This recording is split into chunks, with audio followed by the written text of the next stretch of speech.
Northwest-southeast split developing, staying dry in the southeast, but temperatures are a little on the rise by the time we get to Wednesday. Expect warm spells with the odd rude interruption. Boxed Boilers sponsors the weather on GB News. It's our biggest Great British giveaway to date. You could be driving away with this brand new Benamar Primera motorhome. This 4-berth home from home comes complete with integrated kitchen and bathroom areas and has all of the tech you'd expect from the latest 2025 model. We'll also give you an incredible £30,000 in tax-free cash to make sure that any adventures you take in your new motorhome are taken in style. For a chance to win, text WIN to 63225. One entry costs £2.50 plus one standard network rate message, or text BONUS to 63225. 5 entries cost £5 plus one standard network rate message. Go to gbnews.com/win. Entries start at £2.50. Call 0903 686 3232. Calls cost £2.50 plus your network access charge. Or post your name and number to GB16 PO Box 8690 Derby DE1 9TT. UK only. Entrance must be 18 or over. Lines close at 4 p.m. on the 31st of October. Please check the closing time if listening or watching on demand.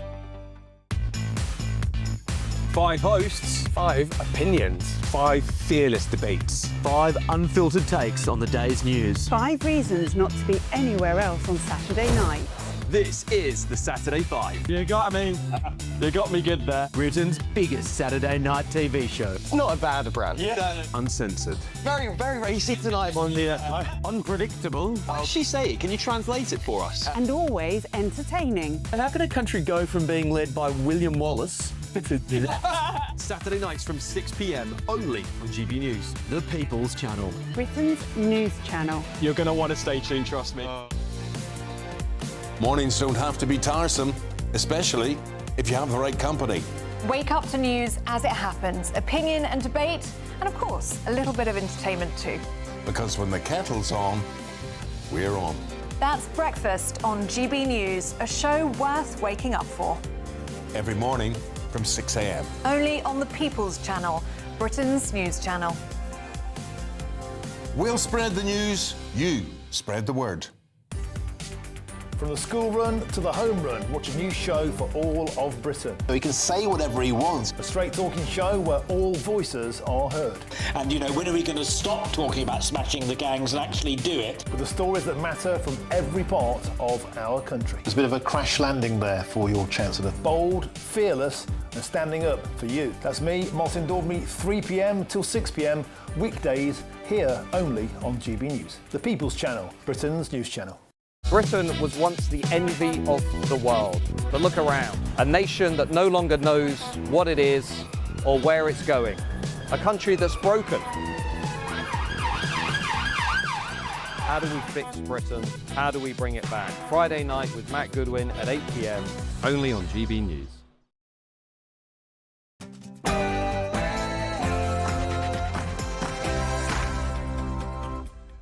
It's Saturday night, and this is the Saturday 5, the UK's biggest Saturday night TV show. I'm Alex Armstrong, along with Will Kingston, Dr. Renee, Ellie Wheatley, and Kai Wilshaw. Tonight on the show, We need to talk about Islam. Welcome to Orwell's Britain. burn and bust up with Starmer. It's all falling apart for Labour. Labour is far sleazier than the Tories ever were. And Rachel Reeves loves EU. Well, it's 6 p.m, and this is the Saturday 5.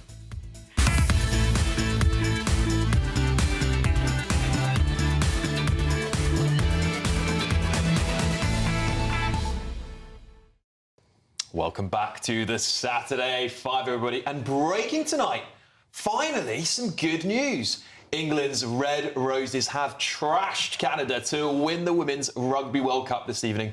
The score was 13-33. But the news is not so good for former MP George Galloway, who has been detained at Gatwick Airport under the Terrorism Act after returning from Moscow. Yes, the Workers' Party of Britain, which Galloway leads, has branded it politically motivated intimidation. The Met Police confirmed to The Sun Mr Galloway was temporarily detained by counter-terrorism officers, but has since been allowed to continue his journey. I wonder where he was continuing his journey to. Was it North Korea? Or was it another dictator? I don't know. But it's lovely to finally have the natural order of things again. You know, I'm back in the hot seat tonight, so... Thanks, sorry to everyone else. But they've all done such a good job, haven't they? They've all done such a good job of hosting the show the last couple. It was always going to happen, wasn't it? You can't keep him away from the levers of power for too long, can you? Don't you forget it, all right? Don't you forget it. Terence, thanks for writing in. You said here, Alex, you have a lefty-talking drivel dressed like a deck chair tonight. I quite like it, but I say that every time I'm criticised for my fashion sense. So. Summer's not over. Isn't it interesting, going back to George Galloway, that they suddenly discover that being targeted is politically motivated when it's them, but not when it's anyone else? Isn't it just? Isn't it just? It's the stench of hypocrisy. And going back to Kai's dress sense, why is it that the lefties on this channel almost invariably are worse dressed than the right-wing people? It's extraordinary. Well, please. When I had the presenting chair, as David Cameron once said, put on a shirt or a jacket, and I didn't quite sing the national anthem, and I didn't wear a tie either. But I made a good effort. Union Jack tie would have been brilliant. That sounds. No. A Welsh flag for me, please. A Welsh flag. Or Union Jack tie. I will wear it at some point. I will wear it. Appropriate. I think it's got to be appropriate. You can't just wear the Union Jack every day of the week, but it's got to be appropriate. Listen, we love your say on this show, and I love reading your comments out. Get them in. We read them out more so than any other show. A line that all the other presenters here on this show, on this particular show, seem to have stolen. I wonder why. Maybe because it's true. GBNews.com/your say. And don't forget to get the questions for Ask the Five in. This is where we will answer anything within limits that you ask us, OK? We do say no topics are off limits, but, some sort of... And vote in our poll. So we're asking this. Should the two-child benefit cap be scrapped? Should NHS staff with controversial opinions lose their jobs? And is it time to welcome Prince Harry back? But before the usual fur-flying starts, it's your Saturday Night News with Aaron Armstrong.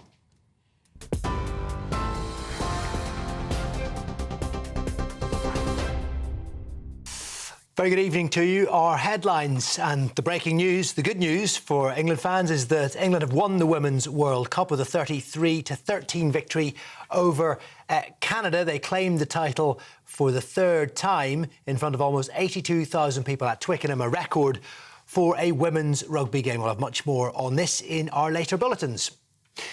Meanwhile, the veteran politician George Galloway has been detained under the Terrorism Act at Gatwick Airport. It took place earlier. Officers from the Met Police Counter-Terrorism Command stopped the 71-year-old former MP as he returned to the country. It's understood Mr Galloway and his wife arrived into Gatwick on a flight from Abu Dhabi, having initially set off from Moscow. A statement from the Met Police has confirmed that neither were arrested and they were both allowed on their way. The Prime Minister says the politics and the policies of Reform UK will tear the country apart. Sir Keir Starmer says Labour's annual conference is an opportunity to show an alternative to what he's described as the toxic divide and decline offered by Reform. Nigel Farage insists only his party speaks for the British people, but the Prime Minister has described Reform as divisive and singled out its plan to remove indefinite leave to remain for legal migrants as shocking. It is one thing to say that people who are here illegally and shouldn't be in this country should be removed, and they should. It's another to say people who are legally here should be removed. It's a shocking thing for Reform to have said. These are people who've been in our country a long time, contributing to our society, maybe working in, hospitals, schools, running businesses, our neighbours. And Reform says it wants to deport them in certain circumstances. I think it is a real sign of just how divisive they are, and that their politics and their policies will tear this country apart.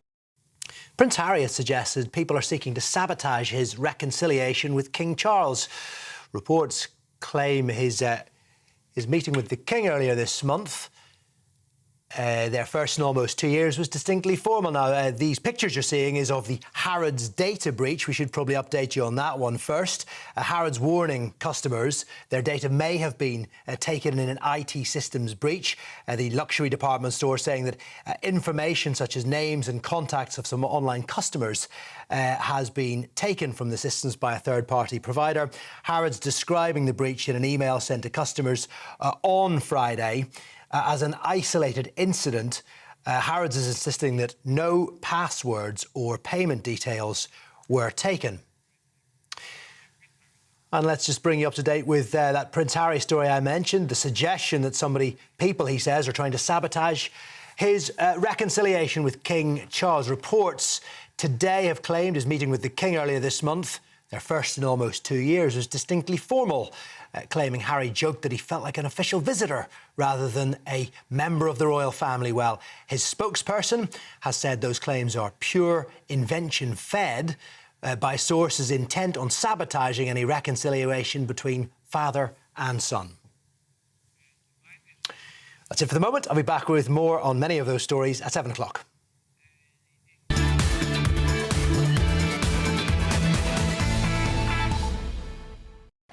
And it's Saturday night, and of course, you're with the Saturday 5. Over the next 3 hours, we've got the biggest debates, the hottest topics, and entertaining interviews. We'll be discussing Ryanair introducing paperless boarding passes as we worryingly move towards a digital-only society. And did you miss the noughties, perhaps? Well, actress Emily Blunt does. She says the world has now become so earnest. Well, she may be right on that, as it's been revealed that footballers have been told that "come on, lads" is offensive. I mean, I say that to this panel. All right, lads. Yeah, Andy Burnham wouldn't like that. He wouldn't like that at all, would he? We'll also be delving into a fresh batch of triggered tantrums for you all. Before we do that, a couple more your says here. Grumpy Grandad says you take it all in your stride, Kai. You take it all in your stride, and that's true. I think we seem to think that Kai's one of the better lefties. I think the best, I thought. It's a low bar, but he does go on. It's a low bar. I'll take it. I'll take anything. Yeah. We tell him he looks great in the green room. So I like the shirt. Lots of you asked about digital ID as well. And talking of that, I'm going to bring up our first presenter, and it's going to be you, Dr. Renee. Wait, not you. Me. No. No. Extraordinary. OK, so welcome to Orwell's Britain. Labour is pushing digital ID hard, and they say it's going to control migration. But France and Germany have digital ID, and they've got record migration, so that's a lie. They also say it's going to control the black market economy. But the whole point of the black market economy is that you don't get asked for your ID. So that's a lie as well. So if it isn't going to do the things that they say it's going to do and why they want it, why do they want it, and why are they using threats to implement it? Starmer said very clearly and menacingly yesterday, you will not work in the UK if you don't have a digital ID. So I won't be able to work, feed my family, house them, over my dead body. Try it, Keir. So we already have a national insurance number. You cannot, without that number, get a bank account, rent a house, hire a lawyer for anything.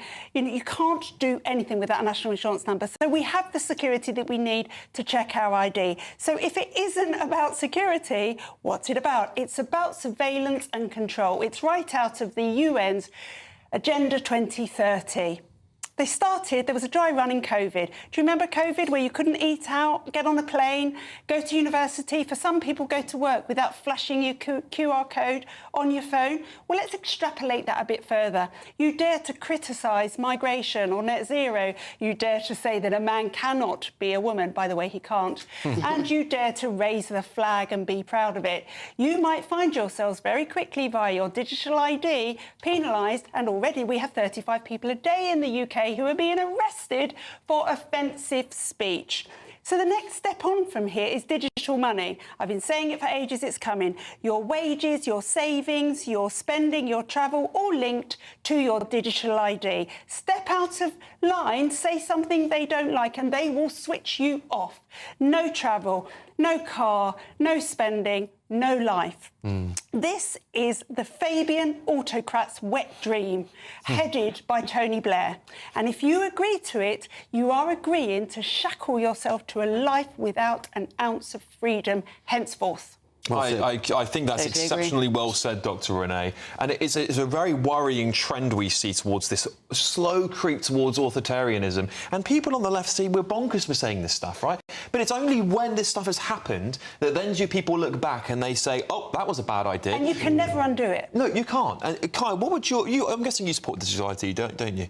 Well, as I've said before, yes, I support it, but I don't see why people can get that excited over it. But I'm sure we will on this debate. If there is a time where this tool, this authoritarian tool is with all your data, everything crammed into one, where this brick card can monitor how much beef you buy, where it monitors how many air miles you fly, where it decides whether you'd criticise net zero in a tweet, and can block you and lock you down. Do you think your great-great-grandchildren or people that voted for it would be very happy with their ancestors for that? Yeah, no, Alex, I do get those concerns, right? But where I really don't think that's going to be an issue is, number one, since this discussion was first had back in the noughties under Tony Blair, the technology has moved on, right? The technology is there to allow a secure and encrypted and decentralised system where actually lots of these concerns don't bear fruit. Now, the other thing I would say, just on a practical matter, right? We're aware of people saying, you guys are saying Labour is going to weaponise this, or maybe a future Labour government.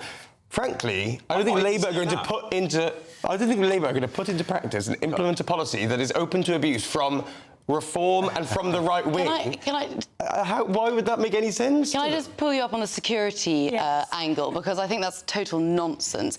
Firstly, what was hilarious was that Lisa Nandy, when she was out defending this policy, related it back to Estonia's digital IT policy. Well, in 2021, they had a cyber attack and 280,000 people had their data stolen and hacked. So this is a honeypot for hackers. Surely, we've just looked on the news that Harrods data breach, and if it's all centralised, we're open to bad state actors taking your data. I was talking more about data security and data privacy, but on that point, the fact is, and I know it's not a great argument for a policy, right? But the world we live in, all your information is out there to be hacked, whether we like it or not. And in the future, as we look into quantum computing, these uber-powerful computers that are going to be able to hack almost any system, cryptography included, means that only the state is actually the most powerful institution to keep your data safe. This is not the real point. You said that the technology has moved on. Great. The instincts of government have remained constant for thousands of years.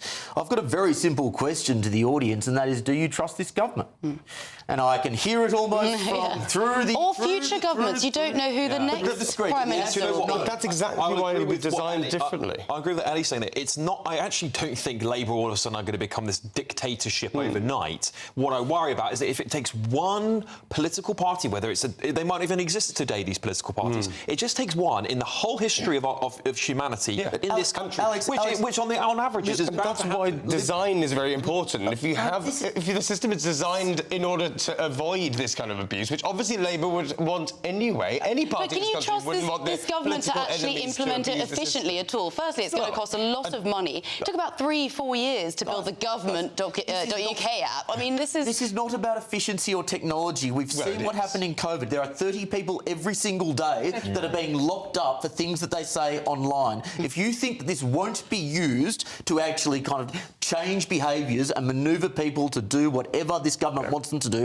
you are mistaken. Final words to Renee. Yeah, Kai, there was a man arrested in the night this week, in the middle of the night, for putting up, which was quite an unpleasant tweet. I saw it when it came up. But he has every right to say Every right. And this is the problem. We are going to be controlled. They don't like us. I was monitored by the Department of Culture in COVID for saying that children shouldn't have COVID vaccines. I've got it all. I did the SAR. All right, well, listen, maybe in a future lifetime, you might be trying to fly away and your brick card doesn't let you. Well, you can enjoy unlimited Great British Getaways with our latest giveaway. It's your chance to win a brand new 4-berth motorhome worth over 74k plus a whopping 30 grand in tax-free cash to spend on anything you like. It's our biggest prize to date, and here's Hayley Sparks with all the details. It's our biggest, greatest Great British giveaway to date. Your chance to win a prize package worth over £104,000. £30,000. You could be driving away with this brand new Benamar Primero motorhome. With thanks to Marquis Leisure, this 4-berth home from home comes complete with integrated kitchen and bathroom areas, sky view roof lights, and has all the tech you'd expect from the latest 2025 model. We'll also give you an incredible £30,000 in tax-free cash to make sure any adventures in your motorhome are taken in style. For another chance to win, text WIN to 63225. One entry costs £2.50 plus one standard network rate message. Or text BONUS to 63225. 5 entries cost £5 plus one standard network rate message. Go to gbnews.com/win. Entries start at £2.50. Call 0903 686 3232. Calls cost £2.50 plus your network access charge. Or post your name and number to GB16 PO Box 8690 Derby DE1 9TT. UK only. Entrance must be 18 or over. Lines close at 4 p.m. on the 31st of October. The winner will be contacted live on GB News, week commencing 10th November. Please check the closing time if listening or watching on demand. Good luck.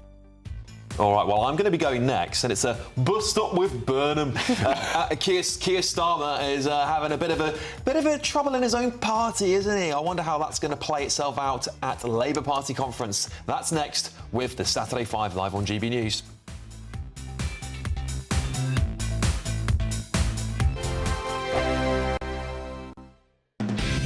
Decisions made in Washington aren't just shaping America, they're shaping Britain too. From migration to global security, from crime to health. Whatever happens in the White House today will be felt in your town or city tomorrow. That's why The Late Show is live from Washington, D.C. Cutting through the politics to show you what it all means for Britain. The Late Show live every night at midnight. Only on GB News, Britain's news channel. Britain was once the envy of the world. But look around. A nation that no longer knows what it is or where it's going. A country that's broken. How do we fix Britain? How do we bring it back? Friday night with Matt Goodwin at 8 p.m. only on GB News. It's Patrick Christie's tonight, and here we do things differently. It's explaining the absolute madness of this, doesn't it? It's explosive. I mean, this is very good. It's lively. 850. Your government sat there, Sean, and it did nothing. It's controversial. And the Middle East has been in turmoil since before I was born. It's everything you need to kickstart your evening. Everyone's had their Weetabix tonight. I love to see it. That's Patrick Christie's Tonight, weeknights from 9 p.m. Only on GB News, the People's Channel, Britain's news channel. At GB News, we love to hear from you, our loyal community. So drop us a line at gbnews.com/yoursay. There you can talk to each other and also to the presenters live on air. gbnews.com/yoursay, because GB News is your channel, Britain's news channel. Hi, I'm Michelle Dewberry, and my show is your opportunity to cut through all the noise and dive in headfirst to some robust debates. Ideas clash. Situation, no, because the failure is you're deliberately avoiding my point. Nothing's held back. And if you think this is the end of it, wait for more. And we do not shy away from the difficult stuff. Sometimes I want to shake people and say, if only you understood. So join me on Jubes & Co. weeknights at 6 p.m. only on GB News, Britain's news channel. Join me, Nana Akwe, for an informative, interactive news programme with a difference. It's fun. No, he didn't say that, Dave. I'm so surprised. I think there's an element of truth to that. Join me from 3 p.m. every weekend, only on GB News, Britain's news channel. Mornings don't have to be tiresome, especially if you have the right company. Wake up to news as it happens, opinion and debate, and of course, a little bit of entertainment too. Because when the kettle's on, we're on. That's Breakfast on GB News, a show worth waking up for.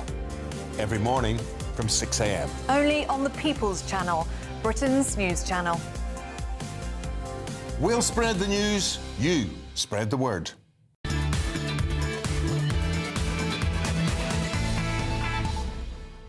Very confusing. Really interesting conversation here during the break. Will and Kai are debating whether they would swap teams at some point. I'll let you decide what you think that means. You're on Saturday 5 live on on GB News. Very revealing, isn't it? Very revealing. Very revealing. Please get in contact. What a tight ship we run here. Let me know what you think about whether they would swap teams. Maybe they could swap teams at the same time, who knows? gbnews.com/your say get your question in for us. Didn't by Darren Grimes had presented Now today? it's time for our next debate, and it's going to be me, because Labour's autumn conference is hanging over Keir Starmer's head like a blade, isn't it? It's just dangling there. And into the spotlight, meanwhile, marches Andy Burnham, the self-styled king in the north. Well, he's everywhere, isn't he? You can't escape him. The Telegraph, the New Statesman. And he's been demanding wholesale change to fend off Reform UK. I wonder why. Look at the pollings. But here's the reality, Burnham. It isn't even possible for you to become an MP, is it? To challenge Starmer, you'd need to win a by-election. That's a seat, a parliamentary seat. And then a brutal fight through Labour's ranks as more of them will pile in to try and fend you off. There isn't a safe seat either, is there, thanks to the threat of Reform UK all across the country. So this isn't a coronation waiting to happen, it's a political fantasy.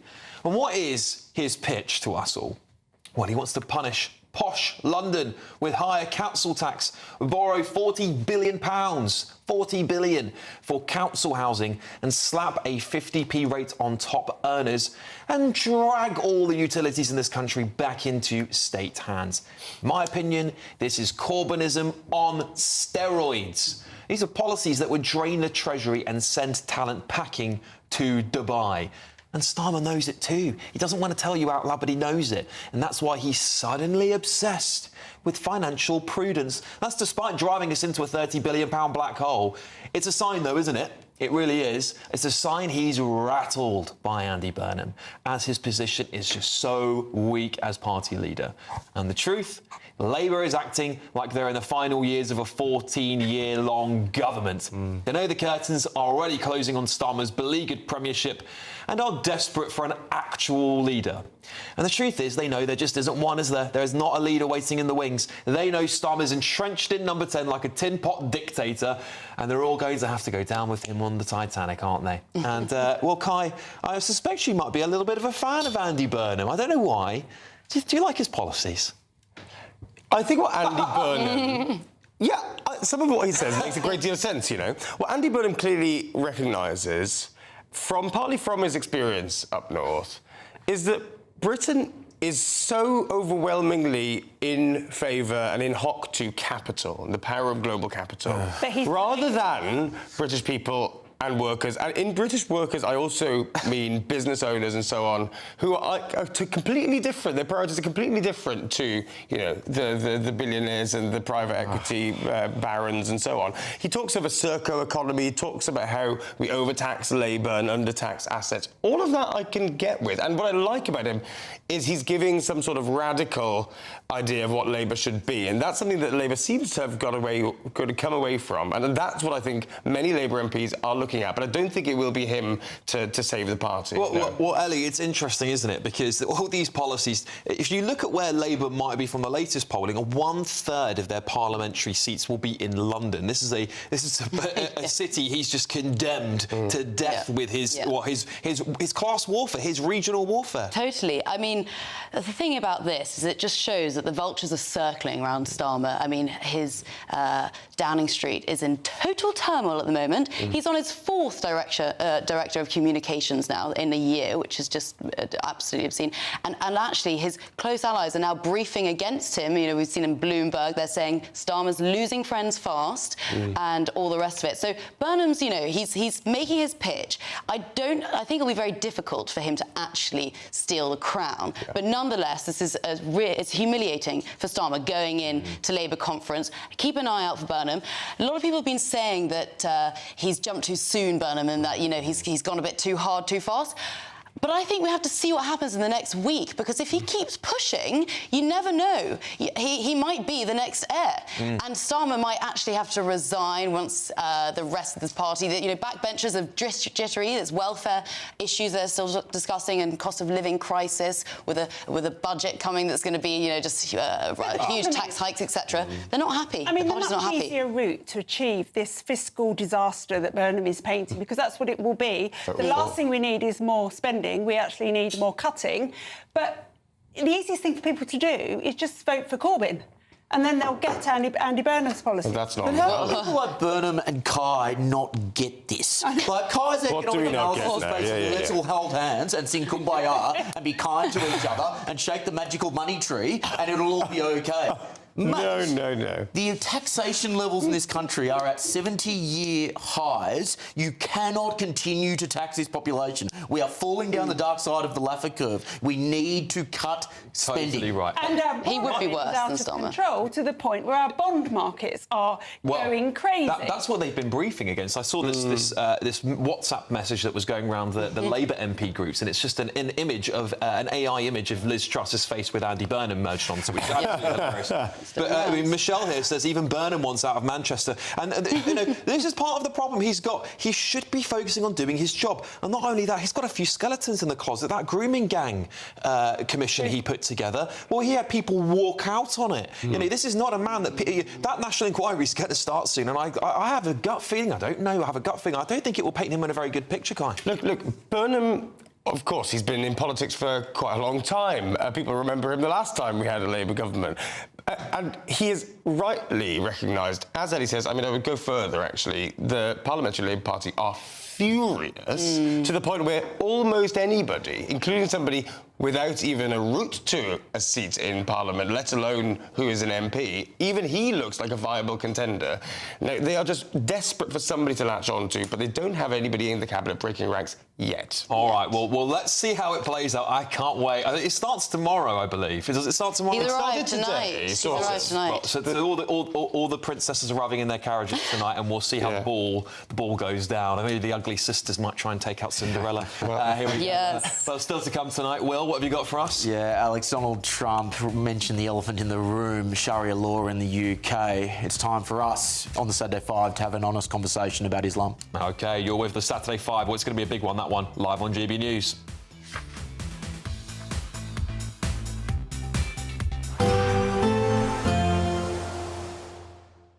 Ready to soak up that holiday sunshine? Won't we need some cover? No worries. All sorted. All Clear Travel Insurance sponsors GB News Travel Destinations forecast. Storm Gabrielle could bring some unsettled weather across parts of Spain and Portugal, turning wet and windy here. We could see some blustery showers move through across Madeira, eventually pushing south into parts of Tenerife. But where we see the storm, it's likely we'll see some wet weather, possibly even some strong winds, particularly around exposed coasts. Across much of northern Europe, mostly settled, but it's likely we'll see continuous showers across the Adriatic coastlines and at times across parts of Greece. A mix of showers and sunshine into next week, and temperatures around about average for the time of year. All Clear Travel Insurance sponsors GB News Travel Destinations forecast. Good evening, welcome to your latest GB News weather from the Met Office. It's been a quite damp Saturday for many of us, and that rain that we've seen will gradually clear its way eastwards as we go throughout Sunday, where it will turn a little bit drier. But the weather front giving us that rain still situated out to the west of the UK through Saturday evening, slowly transitioning its way eastwards as we go through the rest of this evening. It will continue to bring some quite heavy rainfall across parts of Scotland, that pushing its way northwards into the early hours of Sunday morning. And that weather front across the southeast as well could be quite slow to clear, but it'll be across parts of Wales and southwest England that we're likely to see the chilliest temperatures, perhaps the odd touch of frost in places. And under those clear skies, we could see some mist and fog too. However, a bit of a milder start, particularly if you're stuck underneath that cloud and rain. Quite a damp start too across much of northern Scotland. Some outbreaks of heavy blustery rain, some showery rain as well. A little drier further south and further east, but there will still be a few showers around, and a similar picture too across parts of Northern Ireland and northern parts of England, with a few showers to start the day. Once any mist and fog has cleared, it will be parts of Wales and southwest England that see the brightest start on Sunday morning. But across the southeast, that weather front does continue to linger for a time, bringing some cloudier skies, some outbreaks of patchy rain as we go towards Sunday afternoon. The weather front in the north clears its way northwards, perhaps still affecting parts of Shetland and Orkney through Sunday afternoon. But for many, it'll be a day of sunny spells and 1 or 2 isolated showers in the north, and pleasantly warm in that prolonged sunshine across the south with highs of 19 or 20 degrees. That weather front eventually clears its way across the southeast into the start of Monday, and it'll be a dry, bright, but perhaps rather chilly start on Monday morning. Any mist and fog that we see could be a little slow to clear. Further north, that sunshine quickly turning hazy as we see a weather front arriving across the northwest, and that sets us up through much of next week with a northwest-southeast split developing, staying dry in the southeast, but temperatures are a little on the rise by the time we get to Wednesday. Britain was once the envy of the world, but look around. A nation that no longer knows what it is or where it's going. A country that's broken. How do we fix Britain? How do we bring it back? Friday night with Matt Goodwin at 8 p.m, only on GB News. At GB News, we love to hear from you, our loyal community. So drop us a line at gbnews.com/yoursay. There you can talk to each other and also to the presenters live on air. gbnews.com/yoursay, because GB News is your channel, Britain's news channel. Join me, Nana Akwe, for an informative, interactive news programme with a difference. It's fun. No, he didn't say that, Dave. I'm so surprised. I think there's an element of truth to that. Join me from 3 p.m. every weekend, only on GB News, Britain's news channel.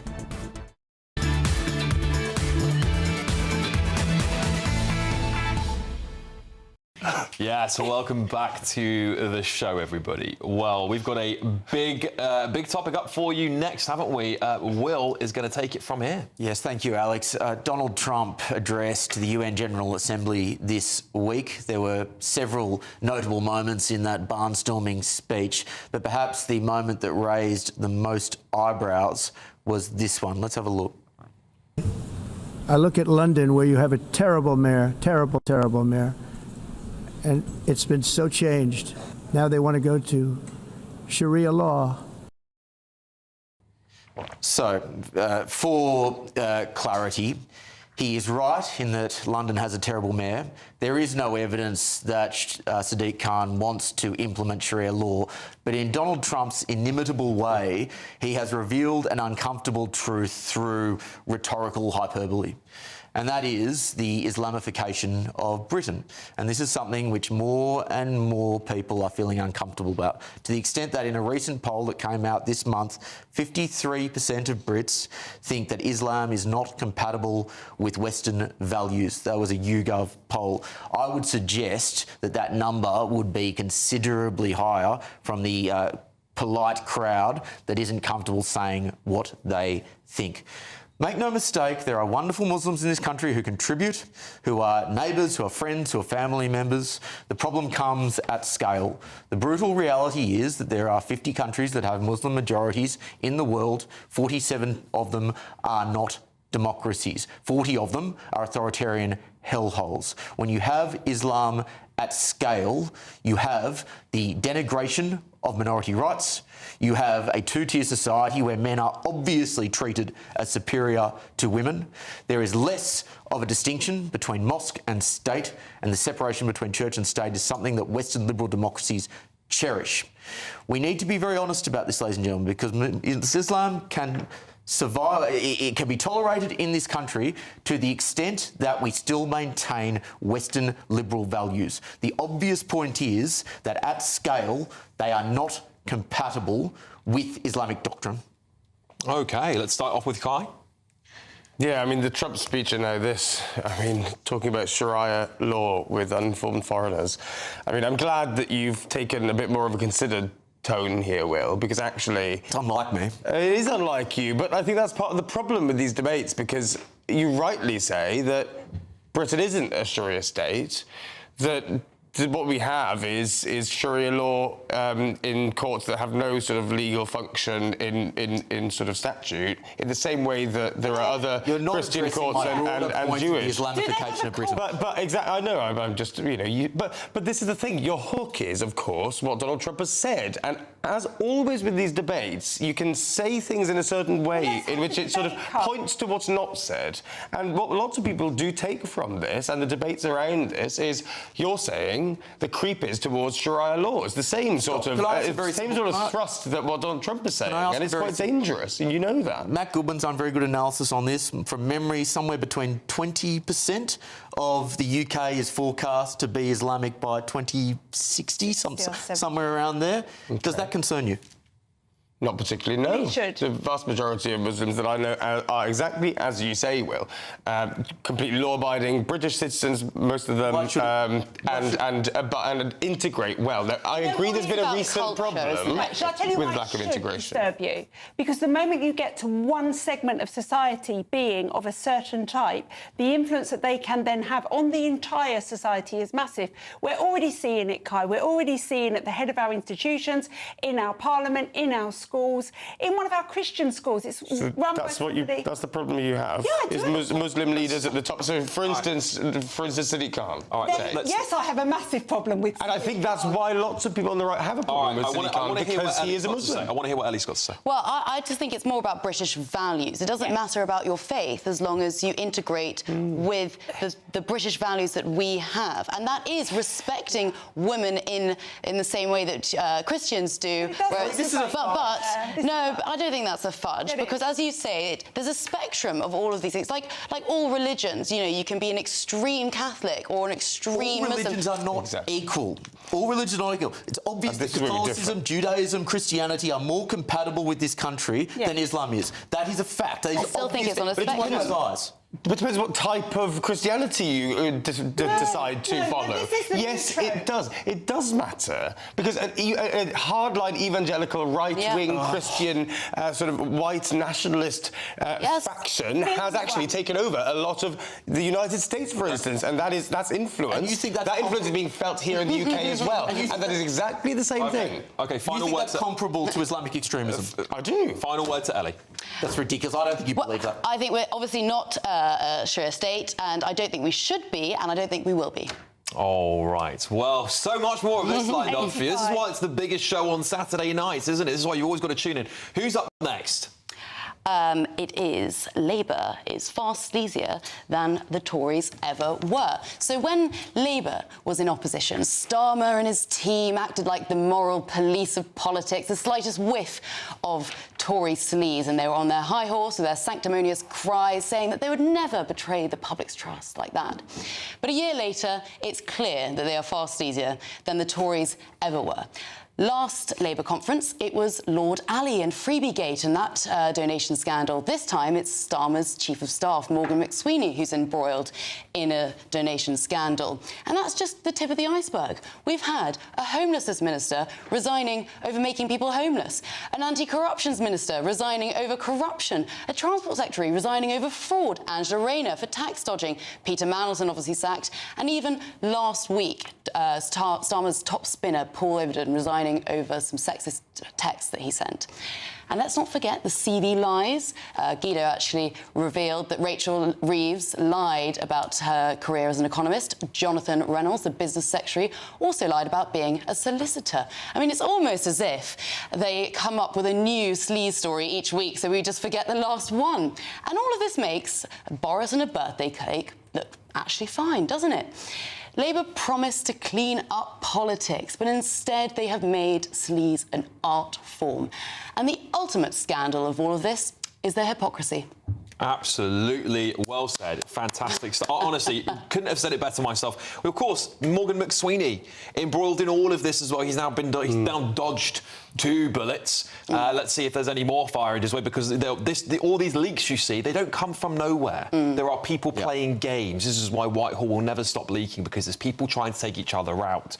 Renee, I think Ellie's right when she says this government, in the period of time that it's been here, has been more sleazy than at least the last 14 years of Tories, which weren't great either, by the way. Yeah, she's absolutely right. But the problem with their sleaze is that on that day when he took control of our country, sad day that it was, he stood in Downing Street and said, We will be the party of the people.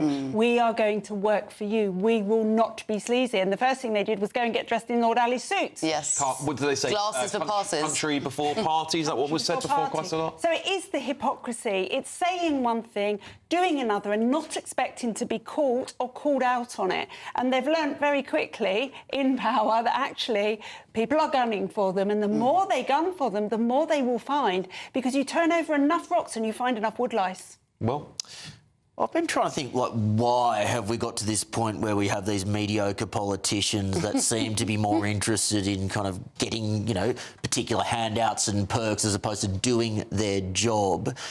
Obviously, the Conservatives were comparably bad, potentially not quite as bad, but comparably bad.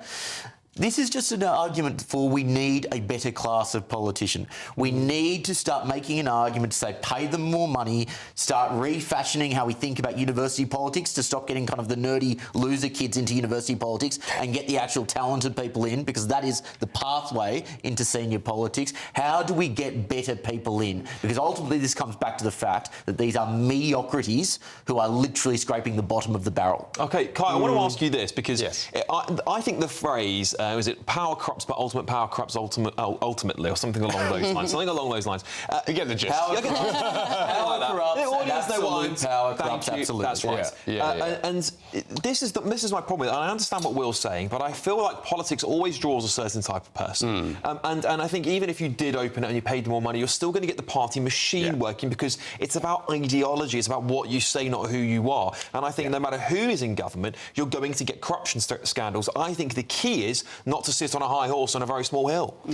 Yeah, no, and Will, it's an interesting point that you make, the substantive point of how do we get good people into politics. Well, as Alex says, you're always going to get sort of grifters, people who are after politics for the wrong reasons. I totally agree, and I think you get a cabinet of the talent and people who have made their millions maybe in business and so on. They'll just be exactly the same. There's a bigger problem now.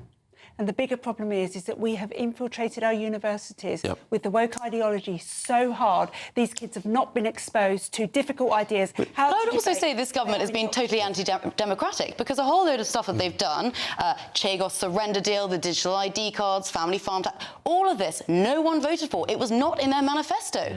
And it's actually insulting to the British public. Do you think, Ellie, that we should have a mechanism where if you don't fulfil the pledges in your manifesto, that you've got to call some sort of vote of no confidence if you don't do it? Because we've got to put pressure on politicians to deliver what they promise. Binding. They absolutely should be. But I also think it's a huge social change, and laws like the digital ID card, they should not be able to be enforced upon the public without it being in the manifesto. The mechanism is an election, and we need to have shorter periods in between elections. I disagree on that, but yes, OK. I think one way of getting more interesting people with varied lives, varied careers into politics is to stop focusing on these tiny things that shouldn't be scandals at all. Some of these resignations did not need to happen. Some of these so-called scandals, they're thin gruel. Taylor Swift tickets, I mean, come on. We haven't got time. We haven't got time for no one resigned over that. This bloke's going to be talking a lot anyway, because up next...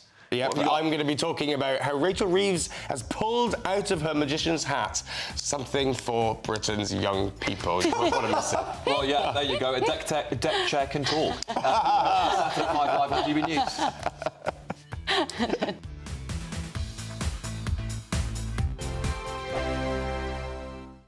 Welcome back to Britain's Newsroom with Andrew and Beth. Hello everyone, Patrick Christie's here. I'm Michelle Jude, Britain's News Channel. Access the stories that matter to you. Take the GB News family with you on any device. And as long as you have an internet connection. Tune in to GB News anywhere on the planet or beyond. GB News, the People's Channel, Britain's News Channel. Miriam, you can't be serious. Scrapping the triple lock on state pensions? Madness. Andrew, we just can't carry on pretending. The numbers just don't add up. We've got to be honest with people. We've got to face the facts. That's what people want. Well, that's what you get on GB News and on Britain's Newsroom. Lively debates, lively conversation. Britain deserves a newsroom that puts the facts and your voice first, and we're not afraid to hold power to account. And each other. So join me, Andrew Pearce. And me, Miriam Gates, for Britain's Newsroom, weekdays from 9:30 on GB News. The People's Channel, Britain's news channel. From the school run to the home run, watch a new show for all of Britain. He can say whatever he wants. A straight-talking show where all voices are heard. And, you know, when are we going to stop talking about smashing the gangs and actually do it? With the stories that matter from every part of our country. There's a bit of a crash landing there for your Chancellor. Bold, fearless and standing up for you. That's me, Martin Daubney, 3 p.m. till 6 p.m, weekdays, here only on GB News. The People's Channel, Britain's news channel. Decisions made in Washington aren't just shaping America, they're shaping Britain too. From migration to global security, from crime to health. Whatever happens in the White House today will be felt in your town or city tomorrow. That's why The Late Show is live from Washington, D.C. Cutting through the politics to show you what it all means for Britain.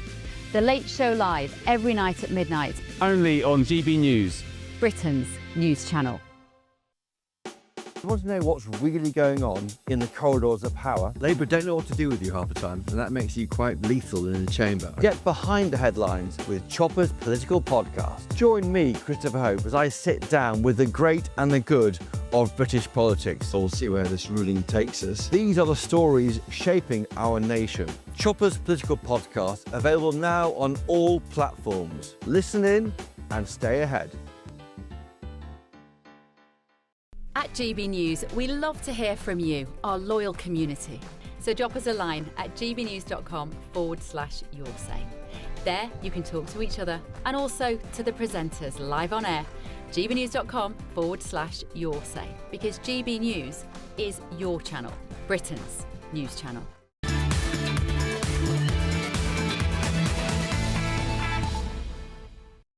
You're with the Saturday 5 live on GB News. Before we get started, just read one or more of your comments. Just one that's come in. Dave Clark, you would disagree, Alex, because underneath you're a softie.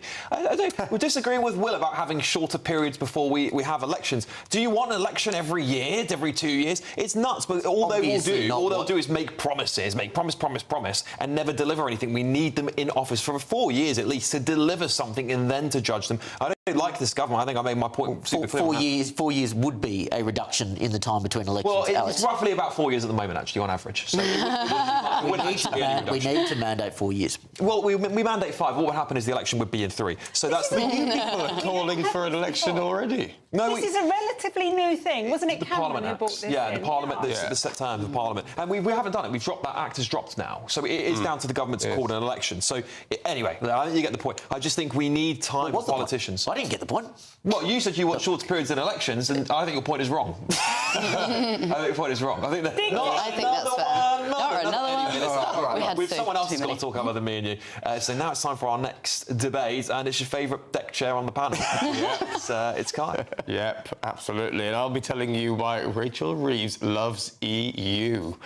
Yes, Rachel's had a bit of a tough time recently, hasn't she? She's been battling with backbenchers over welfare cuts. She had that cry in the Commons. She's had impossible choices and a pending budget.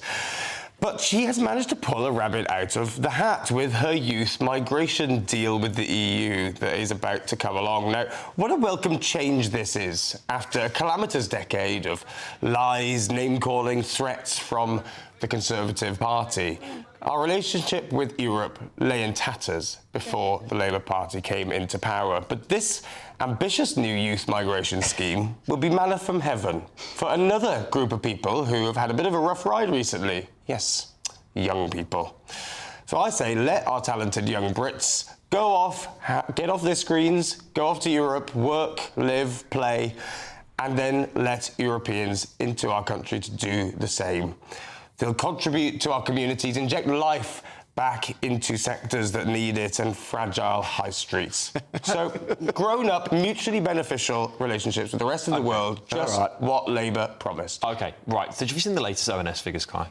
Did you have a look at them? I don't stay up all night watching and reading through them, no, but you tell me. Yeah, well, you must have seen them under Boris Johnson. Yes. 1 million in under this year. So what's a few tens of thousands of great... Finished. Hang on. 400,000 under this government, 450,000 roughly. You don't think that's too many people coming into our country, no? No, you know I agree. And with the Labour Party's plan, with the Labour government's plan to bring migration down, the kind of migration that the Boris wave precipitated, right? The kinds of migration that lots of people in this country don't agree with and don't want, then it allows people, this kind of migration. And I'm not gaslighting people. You haven't let me finish. No, I'm not. Hang on. First of all, let me correct you, because the reduction from that 1 million was thanks to Rishi Sunak's changes into the visas. He made some good strides. Nothing to do with Keir Starmer. They have done nothing to reduce the amount of people coming into the country. And I bet you it'll be just as high this year as it was last year. In 23 to 24, it was the second largest annual population increase in the UK in 75 years. Net migration accounted for 98% of that. Yes. That came out 2 days ago. But just really quickly on this point that it's going to be, this is a growth policy. Yeah. That is a total nonsense, because looking at the figures, they're thinking about 50,000 EU migrants might come here net. OK, if we're going to be generous, if we're going to be really generous on this, and they're paying about £10,000 in tax every year each, that's only about £500 million a year in tax revenue. Rachel Reeves is staring down a £30 billion black hole. So this is not going to ease a budget. If we don't do this, we'll have to raise your taxes. They're going to raise their taxes anyway. But even on that note, you're right. But it doesn't work anyway, because if as many students leave the country, their contribution leaves. But more importantly, Kai, the reason that they're gaslighting us is this. Yeah. They said they're listening to the people and that migration is too high. They're listening. We have got around 12.7% of our graduates now out of university unemployed. Send them off to Europe. Upskill them. Wait, we've got 14% of UK youth unemployed.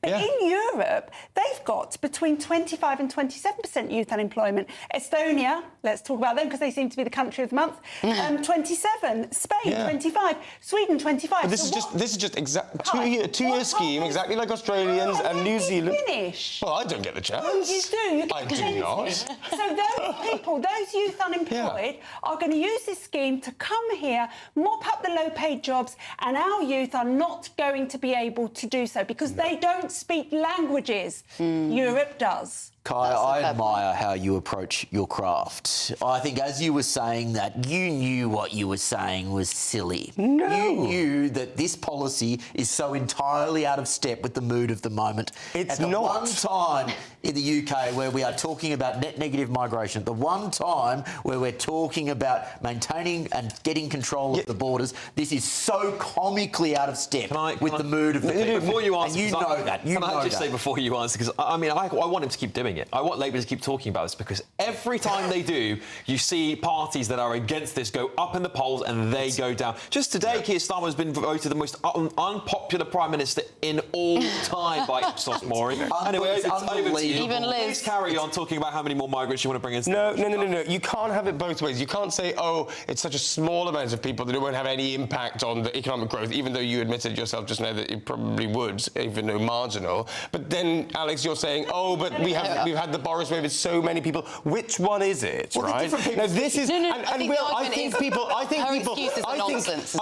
think British people can differentiate between different types of migration. This type of migration that the EU mobility deal opens up is favoured in every single constituency in the UK. That's a fact, Alex. I'm sorry. I'm sorry you don't like it. You know why? Because big business want this to happen. Because big business... People want this to happen. No. Big business want their businesses subsidised so they can carry on paying rubbish wages that British people can't afford to work for. Join me in the fight against global capital, Renee. Fine. That's fine. And I have often. We need to starve these businesses of their low-paid migrants so that they have to pay people a decent salary that they can live on. Well said. Let's get real, because we know what this is all about when we talk about the EU. Keir Starmer wants to drag us slowly back into the European Union. It's been their plan all along. This is the man who called for a second referendum. He doesn't clearly like the way the first one went for the Remainers, and they want to bring us back into the European Union. It is a slow creep, and that's what his government have been doing over the last year. He installed a new new EU unit in the Cabinet Office. There's 90 civil servants working on basically Project Rejoin. It's good, because British people That's didn't vote against for the completely out. They didn't. You know that. British people want a relationship with the EU and a much closer one We've than got that. to move on. What do you think? Do you think we should go back to the EU? What do you think? Let me know. I feel like I can guess what they'll say. Next up, the Saturday scrap. You've all been voting. We're going to reveal the final results of what you want us to talk about. And as Labour plans to bring in digital ID, Ryanair are embracing paperless boarding passes. Is this ageism? I think it is. We'll be talking about the worrying direction towards a digital-only society. Don't go anywhere.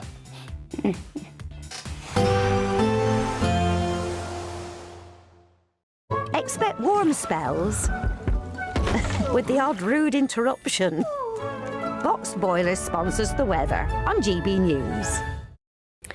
Good evening, welcome to your latest GB News weather from the Met Office. It's been a quite damp Saturday for many of us, and that rain that we've seen will gradually clear its way eastwards as we go throughout Sunday, where it will turn a little bit dry. But the weather front giving us that rain still situated out to the west of the UK through Saturday evening, slowly transitioning its way eastwards as we go through the rest of this evening. It will continue to bring some quite heavy rainfall across parts of Scotland, that pushing its way northwards into the early hours of Sunday morning. And that weather front across the southeast as well could be quite slow to clear, but it'll be across parts of Wales and southwest England that we're likely to see the chilliest temperatures, perhaps the odd touch of frost in places. And under those clear skies, we could see some mist and fog too. However, a bit of a milder start, particularly if you're stuck underneath that cloud and rain. Quite a damp start too across much of northern Scotland. Some outbreaks of heavy blustery rain, some showery rain as well. A little drier further south and further east, but there will still be a few showers around, and a similar picture too across parts of Northern Ireland and northern parts of England, with a few showers to start the day. Once any mist and fog has cleared, it will be parts of Wales and southwest England that see the brightest start on Sunday morning. But across the southeast, that weather front does continue to linger for a time, bringing some cloudier skies, some outbreaks of patchy rain as we go towards Sunday afternoon. The weather front in the north clears its way northwards, perhaps still affecting parts of Shetland and Orkney through Sunday afternoon, but for many it'll be a day of sunny spells and one or two isolated showers in the north, and pleasantly warm in that prolonged sunshine across the south with highs of 19 or 20 degrees. That weather front eventually clears its way across the southeast into the start of Monday, and it'll be a dry, bright, but perhaps rather chilly start on Monday morning. Any mist and fog that we see could be a little slow to clear. Further north, that sunshine quickly turning hazy as we see a weather front arriving across the northwest, and that sets us up through much of next week with a northwest-southeast split developing, staying dry in the southeast, but temperatures are a little on the rise by the time we get to Wednesday. Expect warm spells with the odd rude interruption. Box Boilers sponsors the weather on GB News. You could bank an incredible £30,000 in tax-free cash to spend however you like. And if that wasn't enough, you'll also get to drive away in this brand new motorhome. This brand new 2025 Benamar Primero could be yours. It comes with all the mod cons you'd expect from a vehicle worth over £74,000 and comfortably sleeps 4 people. This prize package is worth over £104,000. For another chance to win, text WIN to 63225. One entry costs £2.50 plus one standard network rate message, or text bonus to 63225. 5 entries cost £5 plus one standard network rate message. Go to gbnews.com/win. Entries start at £2.50. Call 0903 686 3232. Calls cost £2.50 plus your network access charge. Or post your name and number to GB16 PO Box 8690 Derby DE1 9TT. UK only. Entrance must be 18 or over. Lines close at 4 p.m. on the 31st of October. Please check the closing time if listening or watching on demand. Hi, I'm Michelle Dewberry, and my show is your opportunity to cut through all the noise and dive in headfirst to some robust debates. Ideas clash. Situation, isn't it? No, because the failure is you're deliberately avoiding my point. Nothing's held back, And if you think this is the end of it, wait for more. and we do not shy away from the difficult stuff. Sometimes I want to shake people and say, if only you understood. So join me on Jubes & Co weeknights at 6 p.m. only on GB News, Britain's news channel. Join me, Nana Akwe, for an informative, interactive news programme with a difference. It's fun. No, he didn't say that, though. I'm so surprised. I think there's an element of truth to that. Join me from 3 p.m. every weekend, only on GB News, Britain's news channel. Mornings don't have to be tiresome, especially if you have the right company. Wake up to news as it happens, opinion and debate, and of course, a little bit of entertainment too. Because when the kettle's on, we're on. That's Breakfast on GB News, a show worth waking up for. Every morning from 6 a.m. Only on the People's Channel, Britain's news channel. We'll spread the news, you spread the word. Britain was once the envy of the world, but look around. A nation that no longer knows what it is or where it's going. A country that's broken. How do we fix Britain? How do we bring it back? Friday night with Matt Goodwin at 8 p.m, only on GB News. At GB News, we love to hear from you, our loyal community. So drop us a line at gbnews.com/yoursay. There, you can talk to each other and also to the presenters live on air. gbnews.com/yoursay, because GB News is your channel, Britain's news channel.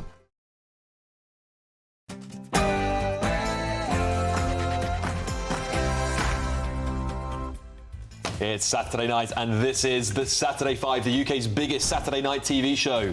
I'm Alex Armstrong, along with Will Kingston, Dr. Renee, Ellie Wheatley and Kai Wilshaw. Tonight on the show... Yes, it's our Saturday scrap. Should NHS staff with controversial opinions lose their jobs?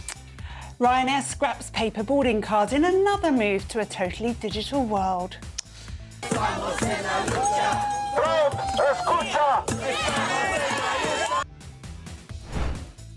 Yeah, that's the Be Kind Brigade, who are exposing themselves again this week in our triggered tantrums. Don't forget to send your questions for Ask the Five. And plus, who is obnoxious? You are. Quiet. You're really obnoxious. It's 7 p.m. and this is the Saturday 5.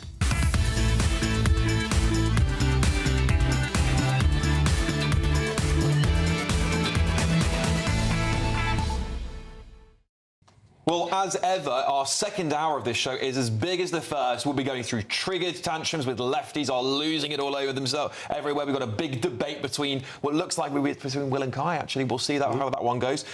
Also, we want to celebrate just for a moment because the Red Roses have trashed Canada 33-16. Congratulations, ladies. Superb job. We always love a win for England. And there wasn't a man in the side. But also, it's worth pointing out the English women's rugby team is one of the most dominant sporting teams in the world. Their run of success is unbelievable. They've been extraordinary. Indeed.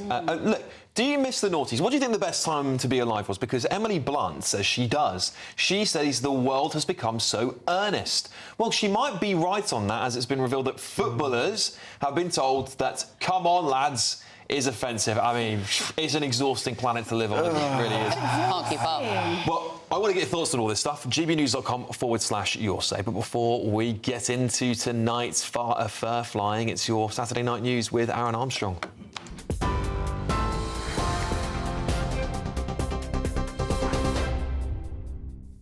Thanks, Alex. Good evening to you. Our top stories. We begin with congratulations for England, who have beaten Canada to win the Women's Rugby World Cup for a third time. They beat Canada 33-13 in front of a record 82,000 fans at Twickenham. Fullback Ellie Kildunn scored another superb solo effort after 9 minutes.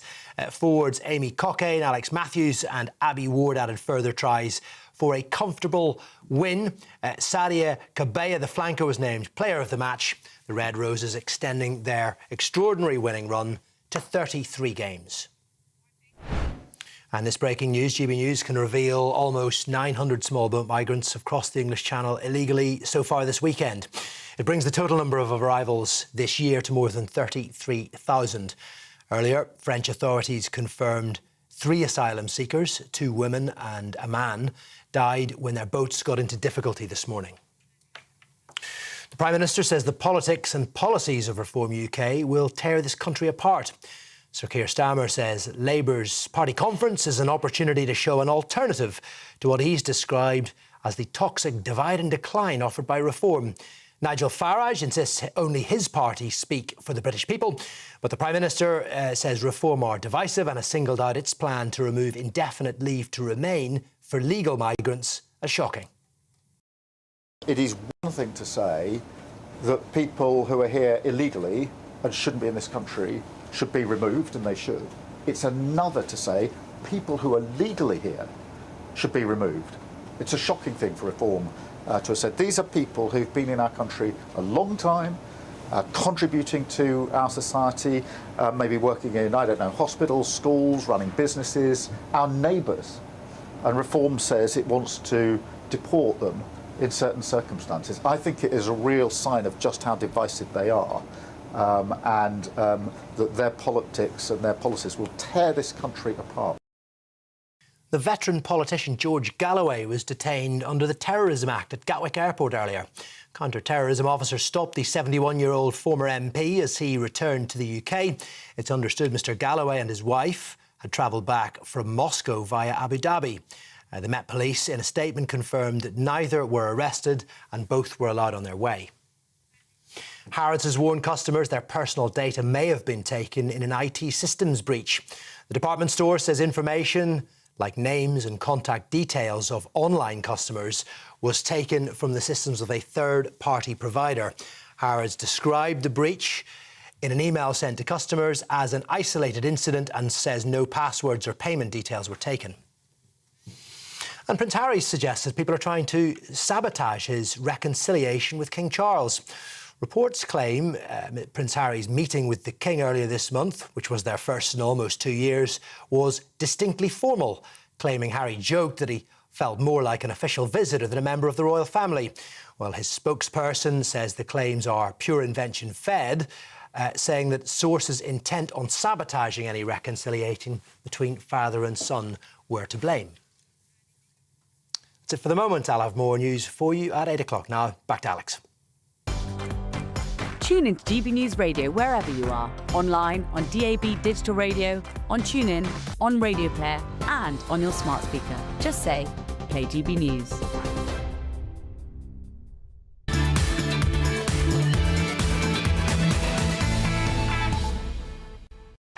It's Saturday night and you're with the Saturday 5. I'm Alex Armstrong. And just to clear up any rumours, because you guys always ask me this, me and Aaron Armstrong are not related, all right? I promise you, we're not related. No, people ask me, is he your dad, is he your brother? I was like, I don't think so. It's possible, you never know. But I highly doubt it. Anyway. You have a similar look as well. Yeah, it's true, actually, yeah. There we go. Right, well, there you go. There you've heard it first. Well, you've been voting at home, haven't you? And on a petition as well, by the way. You've been voting quite a lot at home. You've been voting on that massive petition. It's going to break 2 million very soon, and that's on the Stop Digital ID. But you've also been voting on this show too, to what we're going to have to talk about on our Saturday Scrap. And I'm pleased to tell you that the results are in. 35% of you voted for the whether we should scrap the 2-child benefit cap. 6% of you voted on whether we should welcome back Prince Harry, which means 59% of you voted for should NHS staff with controversial opinions lose their jobs. Let's crack on with tonight's main event, shall we?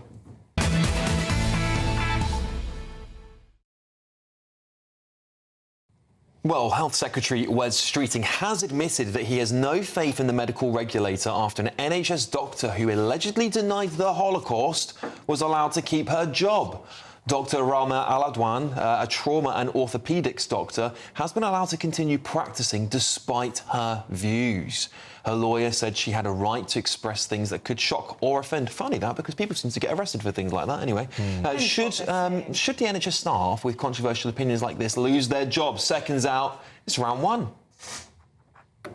Yeah, Alex, you just said people seem to get arrested for things like that, and that is precisely the problem. Let me put my libertarian hat back on, which admittedly doesn't fit quite as comfortably as perhaps it once did in Starmer's Britain.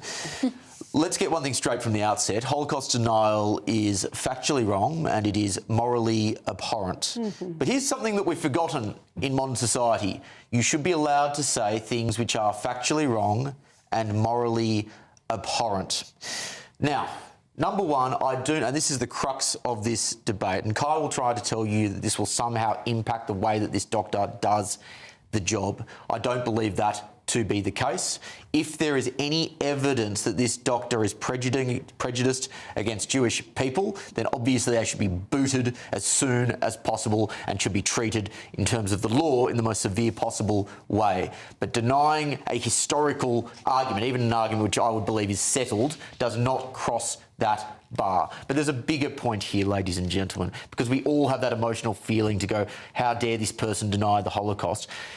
They will come for your beliefs as well. That is how censorship works. Let's not forget that if you said that a man can't be a woman, you were losing your jobs not so long ago. We need to set a precedent to say, even if there are views which are abhorrent, we still accept them because that censorship regime will come for your views as well. No, well, as we know, freedom of speech is not freedom from consequences. And this matters in society, but it matters even more in healthcare. Certainly in the NHS, the NHS relies a great deal on public trust. And that comes down to the high standard that we place on safeguarding and on patient safety. And you apply this to any other community, and we all know that different communities do need different types of support, have different needs depending on where they're from or, you know, how poor they are and so on. There's all sorts of things that impact what kind of level of care a community needs. Would you be comfortable with a young child being operated on by somebody who thinks that grooming gangs are completely fine and who does down the impact of that on victims? Would you be comfortable as a black Briton with a GP who believes in racial purity and who denies apartheid? You know, there are some things that you are maybe fine if you want to say those things. In polite society, you'll be rejected, but you're allowed to say them. But frankly, you do not want somebody in the medical profession treating patients who they might be desperately and fundamentally opposed to even existing. There are all sorts of views which are distasteful and uncomfortable. But those if you start getting rid of doctors who have uncomfortable or distasteful views, then the hospitals will not have anyone to treat patients. That is the key issue. What you failed to do is you failed to draw a link between having that belief and treating Jewish patients in a less, in a worse way than they would treat other patients. You failed to establish that. But medical practitioners are human beings after all. I don't see how that would not impact. You know, in some of the views that I've just described to you, you know, believing in racial purity, believing, not believing that interracial marriages, for instance, should be allowed. That would, of course, impact how you treat a patient, or maybe if you were a midwife, for instance. All sorts of examples you can think of where actually the regulator needs to step in and have very clear boundaries on this, and there is no risk. Well, there may be a risk, but I think there's a way of doing it that avoids slippage and avoids this being a slippery slope. All right, let's open this up to the panel. We have a doctor here on the panel tonight, and I would love to hear what she has to say. Yeah, so firstly, to your point about doctors, human beings, not being able to, you know, divide their views, we have accepted that Christians who believe fundamentally in the right to life are still allowed to see patients and be trusted to refer them on to a doctor who's happy with abortion. We trust doctors to do that, and that's what they can do. I do not believe that men can become women, but I have held the hand of a man doing that very thing and taken him through surgery. So I can do that too. I think Will hit the nail on the head. The important thing here is whether or not this is actually translating into the way that this doctor treats Jewish patients. And I have done a very monologue on this show, that there are doctors in the NHS as we speak who are putting stickers in Jewish patients' rooms, not answering their bells, giving them inferior care. Yes, those doctors should be sanctioned, but I would say sanction these people, you know, because the moment that a doctor gets sanctioned in any way, bring it up in their appraisal, put it on their record, they then start having an issue with the GMC where they have to explain themselves. And that is the guiding light for a doctor. If you have to answer to the GMC about what you're doing, fine. But no, I don't think we should just strike people off. We should look at it in context and see if it is actually affecting care. OK, it's really interesting reading your say here, reading your views at home, because some of you are a bit confused. Diane said, isn't this scrap the wrong way round? yeah, it's really interesting, isn't it? And I do have a bit of a split sympathy here, because I totally understand what you're saying. And doctors are human beings. You cannot stop them having opinions, even if we shut them down because of them. JB here has said, a doctor celebrating the death of Jews and praising Hamas is one too far for me. Imagine being a patient of hers. Well, that's the question. Where the question is. Yeah. And this is it. Is would your patient, and this is the problem you have with the NHS, because it's a state-sanctioned, obviously, you have to use it if you want to use the NHS. You don't get to, if you can't afford private, you don't get to choose who your doctors are and things like that. And therefore, it is a public service you pay for. Will, how do we reconcile that? Very quickly, if you're preaching Holocaust denial to someone in their bed as a doctor in the course of your job, then obviously that is unprofessional. And you should be fired for being unprofessional. If outside of your work you have expressed an abhorrent belief on a historical argument, that does not impact the job. That's the difference. I completely agree with you, Will. As you know, if it's affecting the patients, and they're trying to push this view on them, then you should be sanctioned. But otherwise, if you're just tweeting about it or discussing it outside of your place of work, as you say, if people come for this sort of view, they'll come for yours next. Well, we actually have a nurse now, Jennifer, who wouldn't accept that men could become women. She has been suspended after 12 years of unblemished practice. We also have Sandy Peggy, who has not yet been reinstated to her role for having, gender-critical views. We can't have it every which way, Kai. You can't sanction people for that, but not for that. And I actually think that we're now dangerously in the NHS moving towards a two-tier system in the NHS as well. It's really hard.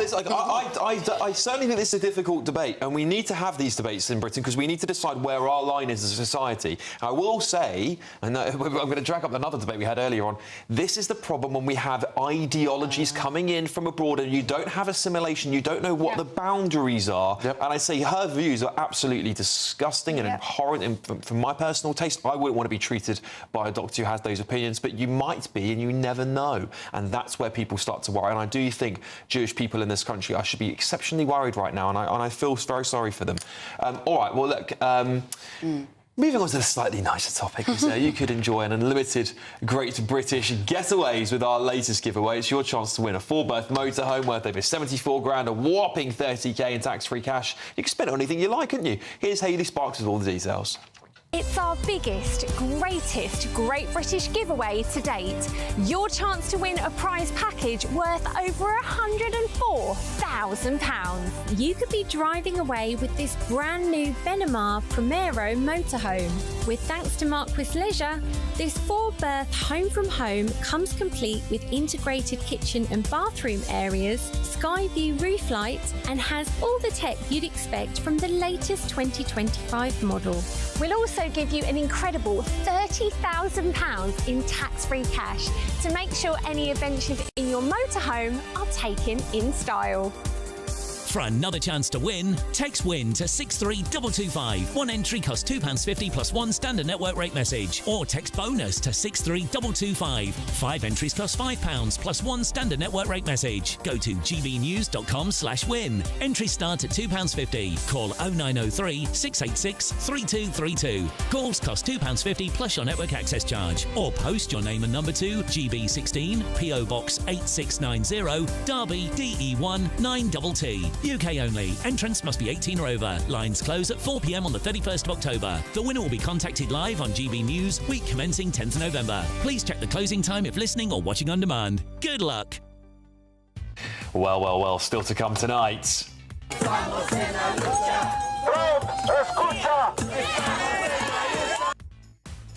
Let's make America kind again while you're battering what is it? Pinata. Yeah, pinata of Donald Trump. Oh, how kind of you. That'll be in their trigger tantrums. But next, Ryanair are getting rid of paper boarding passes, and that's as they embrace the move to digital-only society.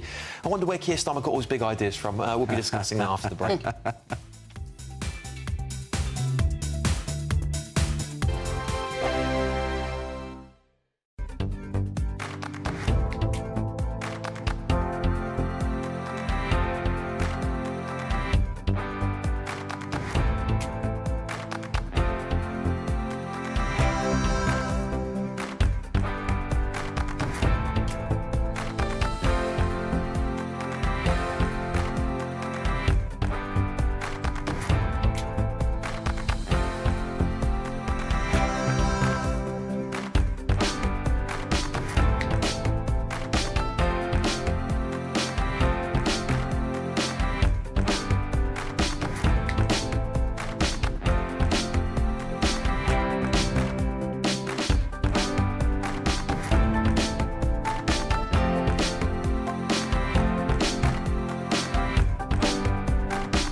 I'm Michelle Dewberry, and my show is your opportunity to cut through all the noise and dive in headfirst to some robust debates. Ideas clash. Situation, No, Because the failure is... You're deliberately avoiding my point. Nothing's held back, And if you think this is the end of it, wait for more. and we do not shy away from the difficult stuff. Sometimes I want to shake people and say, if only you understood. So join me on Jubes & Co. weeknights at 6 p.m, only on GB News, Britain's news channel.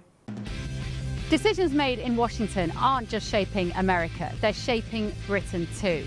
From migration to global security, from crime to health. Whatever happens in the White House today will be felt in your town or city tomorrow. That's why The Late Show is live from Washington, D.C. Cutting through the politics to show you what it all means for Britain. The Late Show live every night at midnight. Only on GB News, Britain's news channel. From the school run to the home run, watch a new show for all of Britain. He can say whatever he wants. A straight-talking show where all voices are heard. And, you know, when are we going to stop talking about smashing the gangs and actually do it? With the stories that matter from every part of our country. There's a bit of a crash landing there for your Chancellor. Bold, fearless and standing up for you. That's me, Martin. Here only on GB News, the People's Channel, Britain's news channel.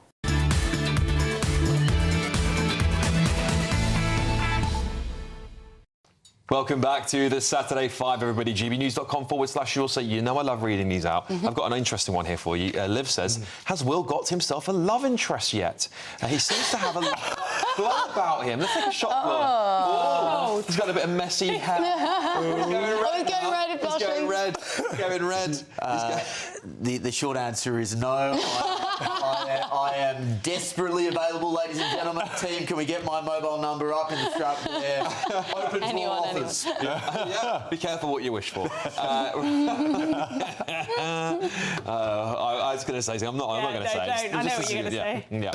The days of printing your boarding pass, though, are about to, well, they're about to depart, aren't they? That's because Ryanair are going to stop issuing you paper board passes. The airline have announced they will be removing it entirely to go to 100% digital boarding, which can only be accessed through an app. Does that sound a bit eerily familiar? This comes shortly, of course, after Sir Keir Starmer announced new plans for mandatory digital ID for people working in the UK. That has provoked a massive backlash, a petition that's almost reached 2 million people. And, of course, we're asking questions about mass surveillance and digital control. And to discuss this, I'm pleased to welcome campaigner from Us For Them, Molly Kingsley. Molly, thank you so much for joining us. Of course, we couldn't escape not talking about digital ID because it's well, everyone's talking about it. This petition's almost hit 2 million people in the space of, 4 or 5 days. What are the consequences for implementing things like borderless, paperless boarding passes, digital ID, and why should people be worried? Yeah, I mean, there are two separate issues, aren't there, in a way, but actually, of course, they're linked because what we're seeing is just ever increasing trend towards complete digitization of our lives. Now, on the one hand, with this Ryanair story, you can say it's bad. Obviously, it is bad. It's very discriminatory for elderly people. There are 4 million people in the UK who don't own a smartphone, but 30% of over 75s don't own a smartphone. So it's much more weighted, as you would expect, towards the elderly. That particular policy, I also think, sets a terrible precedent for our young people. You know, what are we saying to our young people? If on the one hand we're saying, you know, beware smartphones, you need to dial down your smartphone use very legitimately and understandably. And then on the other hand, we're saying, oh, but when you get to 16, you can only use air travel, at least on this airline, if you have a smartphone. And of course, it won't just be Ryanair, will it? It will be all budget airlines within a year or two, you would have thought. That said... Sorry, Molly, I beg your pardon. I was going to interrupt you. I didn't want to interrupt you there, but I was going to ask because we talk about one particular topic quite often, which is banning young people from having smartphones. Right? It's completely contradictory, isn't it, to say we need to crack down on young people using social media, and then to say actually your entire life, your entire digital ID is going to be on social media. How do you think people will reconcile this confusing message from the government constantly? It is. And of course, I don't think anyone actually thinks the government has our interests, or let alone our children's interests at heart with measures like digital ID. And, you know, everything you said in your introductory comments, I absolutely applaud and second. It is unfortunately quite sinister. I think had the COVID period not happened, we might have had less of an issue, a lot of us. I'm not sure I would have had a particular issue. I think there is certainly a degree of nuance in the argument. I can see and I understand the arguments why you might think, well, it makes life easier. It certainly makes life easier for the government. You know, isn't centralisation of data a good thing? I don't agree with those arguments. But I think, unfortunately, when you have proposals to link your digital ID with other requirements, obviously during the pandemic that was health requirements, but it wouldn't need to be. It could be, you know, have your kids attended school today? You know, have you paid your tax? Any kind of thing. What fuel are you using for your car? Are you using a car, not a bike? Anything you can imagine can be linked to this. And in fact, they have said that certainly HMRC accounts and social services will be linked to digital ID. I mean, hi, Molly. You and I obviously know each other from our days in together and us for them. I think that for me, and I know for you, the really important point here is the message that we're giving down the line. You and I are very concerned, I know, about the data that we're seeing, that screens are damaging the health of our children. And we're trying to work out ways to obviously not completely denude them of being au fait with technology, but also finding a way through that where they don't necessarily need technology to run every single aspect of their life, even homework. And I think this sets a broad precedent to actually null and void any of that thought process. Do you see a way through this that we can help children actually avoid this constant digitalisation? Yes, but I think we have to lead by example. And I think the way through becomes very hard when we are digitising and allowing our entire lives to be digitised. And I think it is really concerning with kids and smartphones. The one thing I would say about that is at the moment, there is parental choice. So, you know, if you don't want your child to have a smartphone as a parent, you do have the choice. I know it's hard. We're living this, you know, I'm living this with my kids now. It is hard.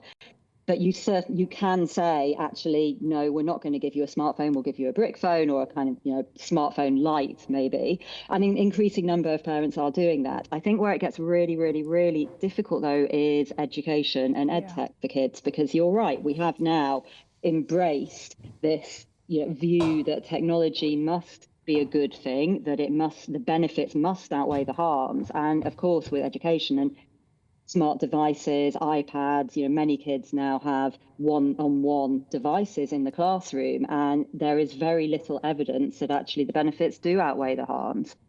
In fact, to the contrary, I've seen evidence that actually kids learn better when they're writing things down and reading an actual book. Indeed. Will?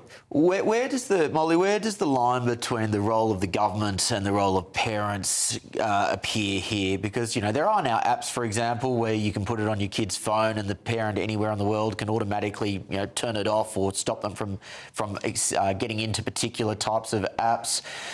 Where do you think the role of government should be compared to giving parents the right to choose how their kids engage with technology? Yeah, I mean, it's an interesting and very good question. And I am instinctively quite libertarian. For adults, I would say, you know, do it your own way. It's your life. If you want to, you know, spend the whole time scrolling, doom scrolling, as I quite often do, then, you know, try not to, but that is your choice. I do think, though, that in a way, the more libertarian you want your adult society to be, the more prepared you have to be to protect your children.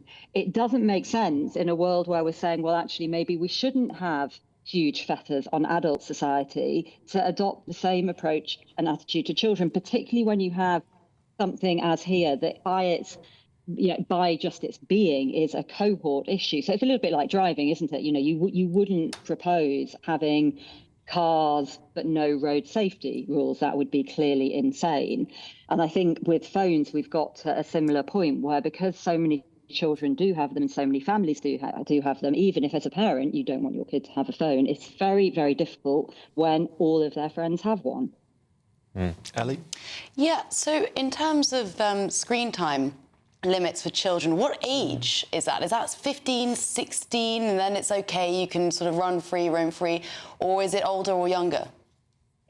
I mean, I think different countries are doing it in different ways now. The thing worth saying here is that we, the UK, are fast becoming an outlier in not acting. So I think, 3 years ago when we first launched our first smartphone campaign, everyone laughed. I mean, literally laughed and ridiculed, and no, that will never happen.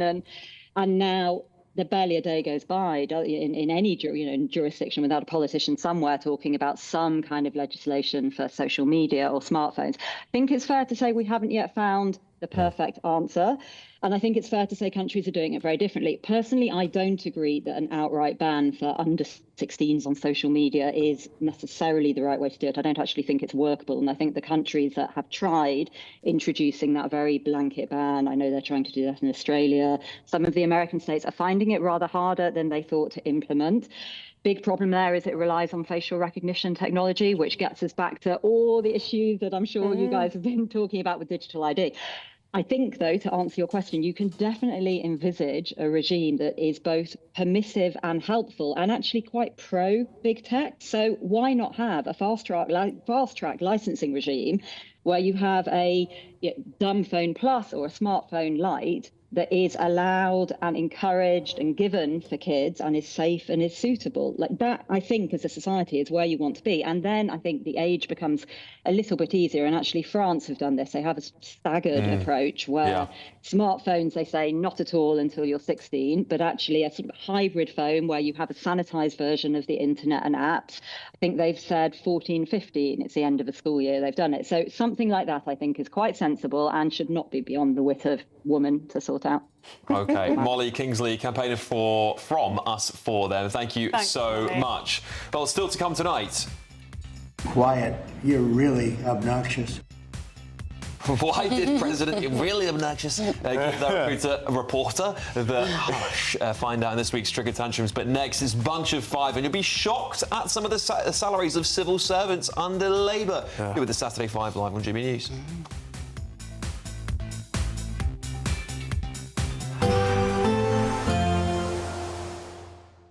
Can't wait to get in that sea. Lovely and warm. Just like the feeling of having great travel insurance. All Clear Travel Insurance sponsors GB News Travel Destinations Forecast. Storm Gabrielle could bring some unsettled weather across parts of Spain and Portugal, turning wet and windy here. We could see some blustery showers move through across Madeira, eventually pushing south into parts of Tenerife. But where we see the storm, it's likely we'll see some wet weather, possibly even some strong winds, particularly around exposed coasts. Across much of northern Europe, mostly settled, but it's likely we'll see continuous showers across the Adriatic coastlines and at times across parts of Greece. A mix of showers and sunshine into next week, and temperatures around about average for the time of year. All Clear Travel Insurance sponsors GB News Travel Destinations Forecast. Good evening, welcome to your latest GB News weather from the Met Office. It's been a quite damp Saturday for many of us, and that rain that we've seen will gradually clear its way eastwards as we go throughout Sunday, where it will turn a little bit drier. But the weather front giving us that rain still situated out to the west of the UK through Saturday evening, slowly transitioning its way eastwards as we go through the rest of this evening. It will continue to bring some quite heavy rainfall across parts of Scotland, that pushing its way northwards into the early hours of Sunday morning. And that weather front across the southeast as well could be quite slow to clear, but it'll be across parts of Wales and southwest England that we're likely to see the chilliest temperatures, perhaps the odd touch of frost in places. And under those clear skies, we could see some mist and fog too. However, a bit of a milder start, particularly if you're stuck underneath that cloud and rain. Quite a damp start too across much of northern Scotland. Some outbreaks of heavy blustery rain, some showery rain as well. A little drier further south and further east, but there will still be a few showers around, and a similar picture too across parts of Northern Ireland and northern parts of England, with a few showers to start the day. Once any mist and fog has cleared, it will be parts of Wales and southwest England that see the brightest start on Sunday morning.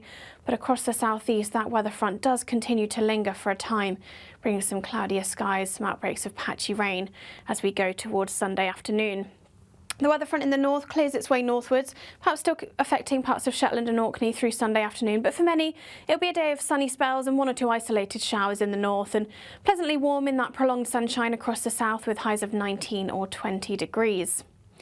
That weather front eventually clears its way across the southeast into the start of Monday, and it'll be a dry, bright, but perhaps rather chilly start on Monday morning. Any mist and fog that we see could be a little slow to clear. Further north, that sunshine quickly turning hazy as we see a weather front arriving across the northwest, and that sets us up through much of next week with a northwest-southeast split developing, staying dry in the southeast, but temperatures are a little on the rise by the time we get to Wednesday. Westminster's full of talk, but out here, it's the real world. Am I allowed to talk now? No, that's it. This is where it matters, real people and real lives. That's what politics is all about. In fact, has Trump made a good start? No. Straight answers, no spin, and just a couple of pints. How many fingers have I got up? About 10. So join me for Lee Anderson's Real World every Friday at 7 p.m. only on GB News. The People's Channel, Britain's news channel.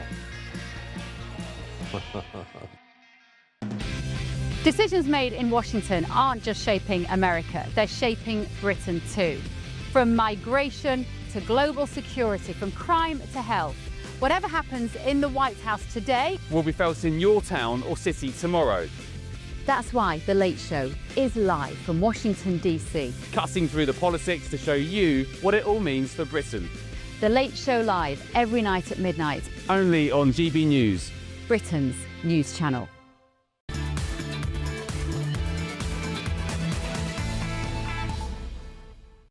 Welcome back to the Saturday 5. Well, get in touch, gbnews.com/yours. I've been asking loads of your questions. In fact, I've got another one here about asking Will about his love life. I mean, there's a lot of interest here. Terence, no, it wasn't. Crispy Duck, great name.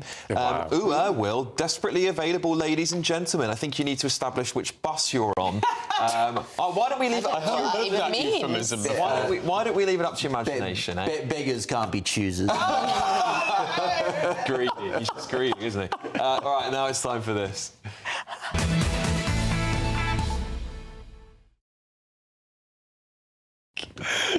Okay, yes, it's Bunch of Five. We go through different topics in the news this week. So Will's going to kick us off. What have you got, Will? My dating life is my bunch of You may have noticed this delicious little trend on the left, ladies and gentlemen, where there's this odd coalition between regressive, socially conservative Muslims and progressive identity politics loonies, the Queers for Palestine set. Obviously it's going to fracture, but it's actually turned up in the most funny, awesome way ever.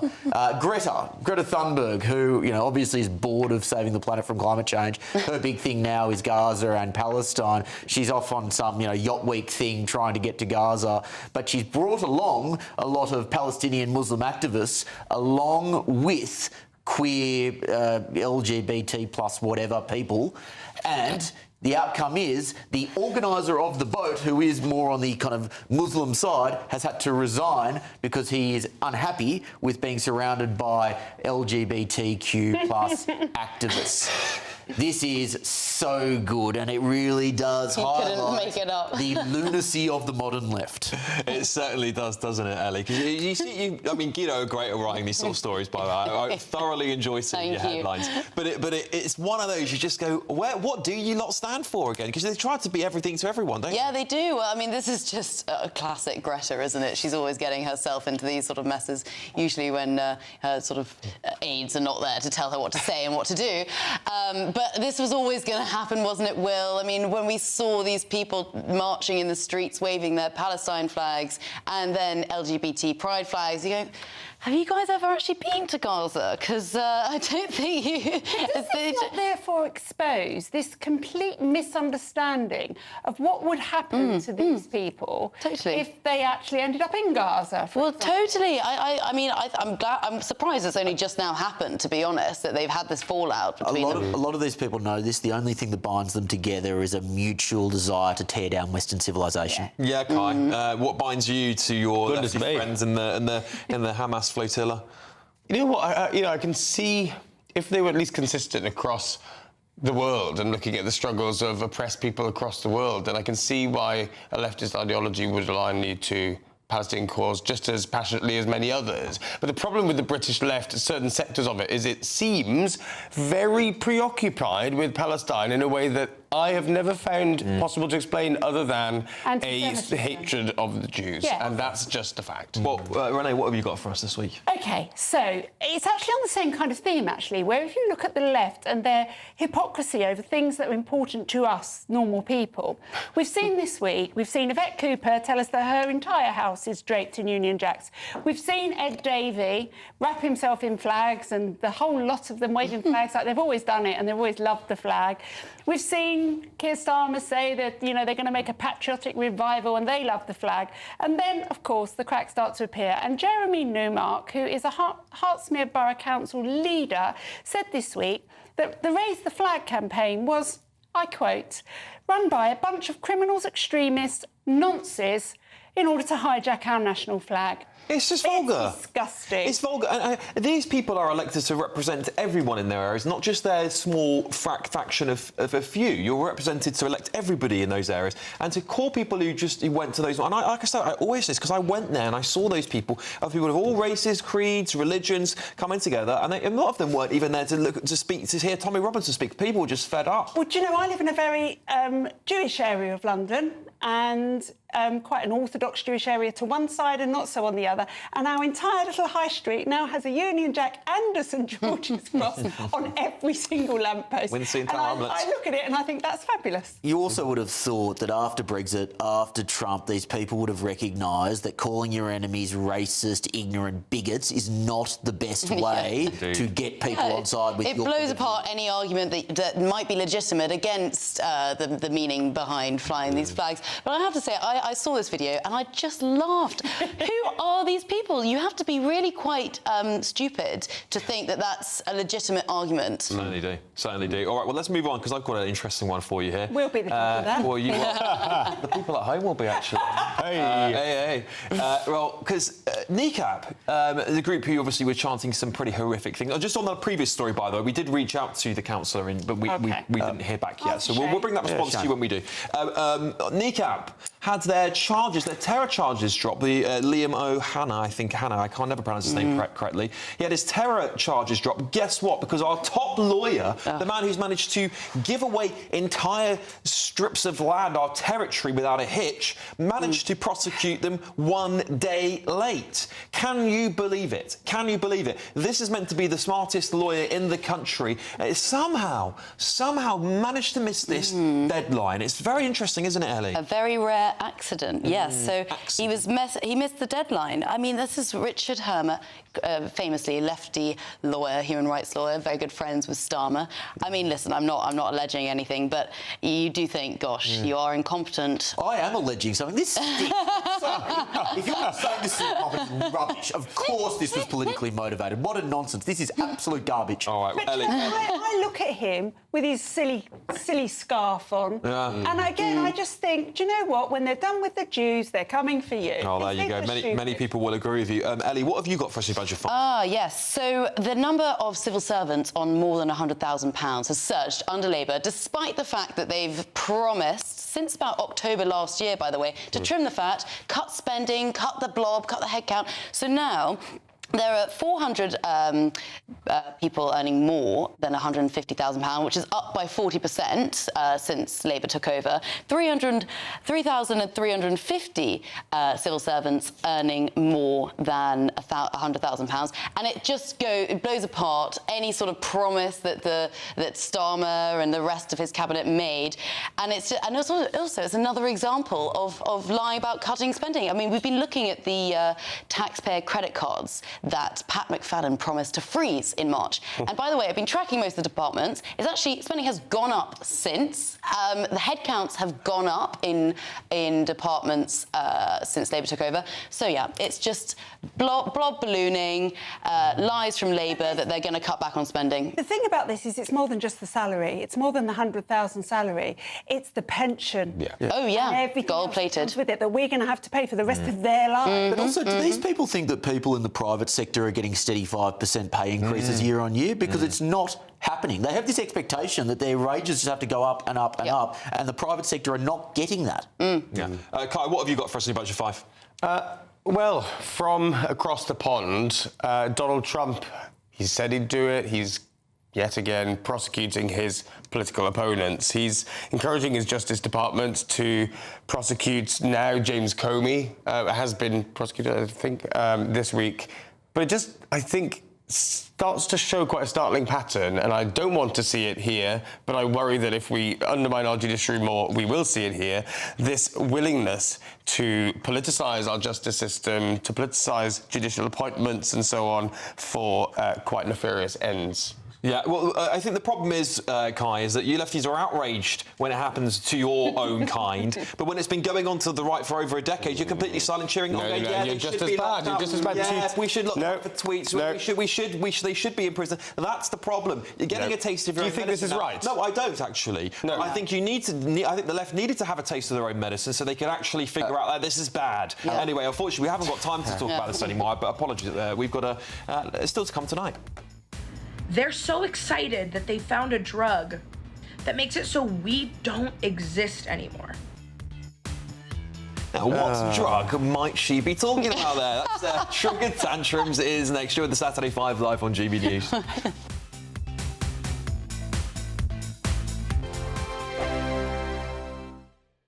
Britain was once the envy of the world. But look around. A nation that no longer knows what it is or where it's going.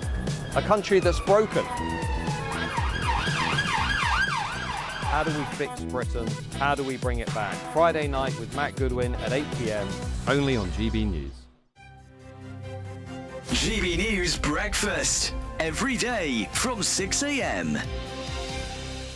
She's got it all wrapped up, hasn't she? Yeah, £2,000 worth of gifts all set to go under the tree. I admire people who go out to the Christmas Eve and buy all their presents. Oh, it's hellish. It's hellish. Hellish. Have you done that? I have done it once or twice, yeah. Oh, dear. So you have to buy for so many people, the dog, the cat, your partner. I mean, honestly. It's never ending. Never ending. I've tried stockpiling before, and then when it comes to Christmas Eve, I'd get everything out thinking I've got loads and loads and loads.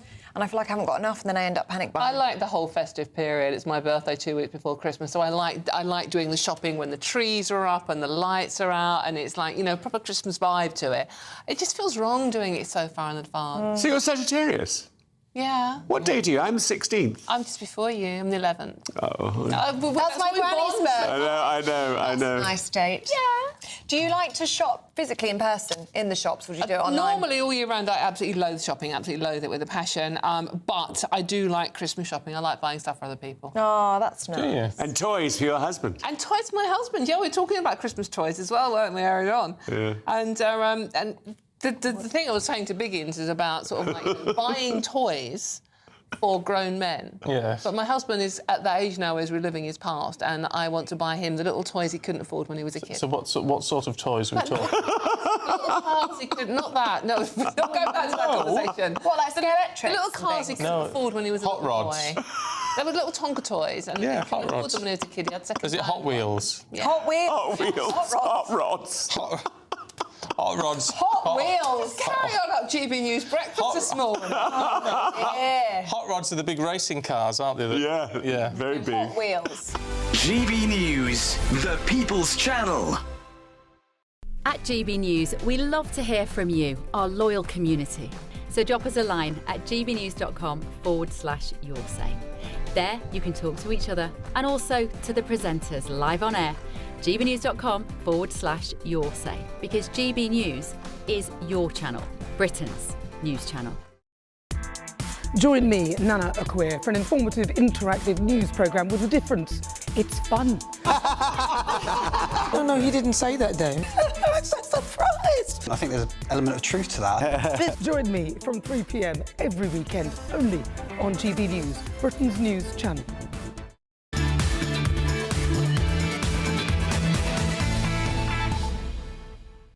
Welcome back to the Saturday 5, everybody. Well, coming up from 8 p.m, it's Ask the 5. I want you to put in your questions on gbnews.com/your say. Ask the 5. You can ask the panel anything you like, within reason. Within reason. I think we've asked enough about Will's love life tonight. He's already getting messages now, so that you've done your job there. Ask anything you like to us, right? gbnews.com/your say. But now, it's time for Triggered Tantrums. You guys love this. I love this part of the show because we just see people losing it, don't we? They just go absolutely nuts. Will, what have you got for us? I've got an update from the kind and compassionate left, Alex. Can you take note of this lady in this clip and look at the T-shirt she's wearing? Let's see it.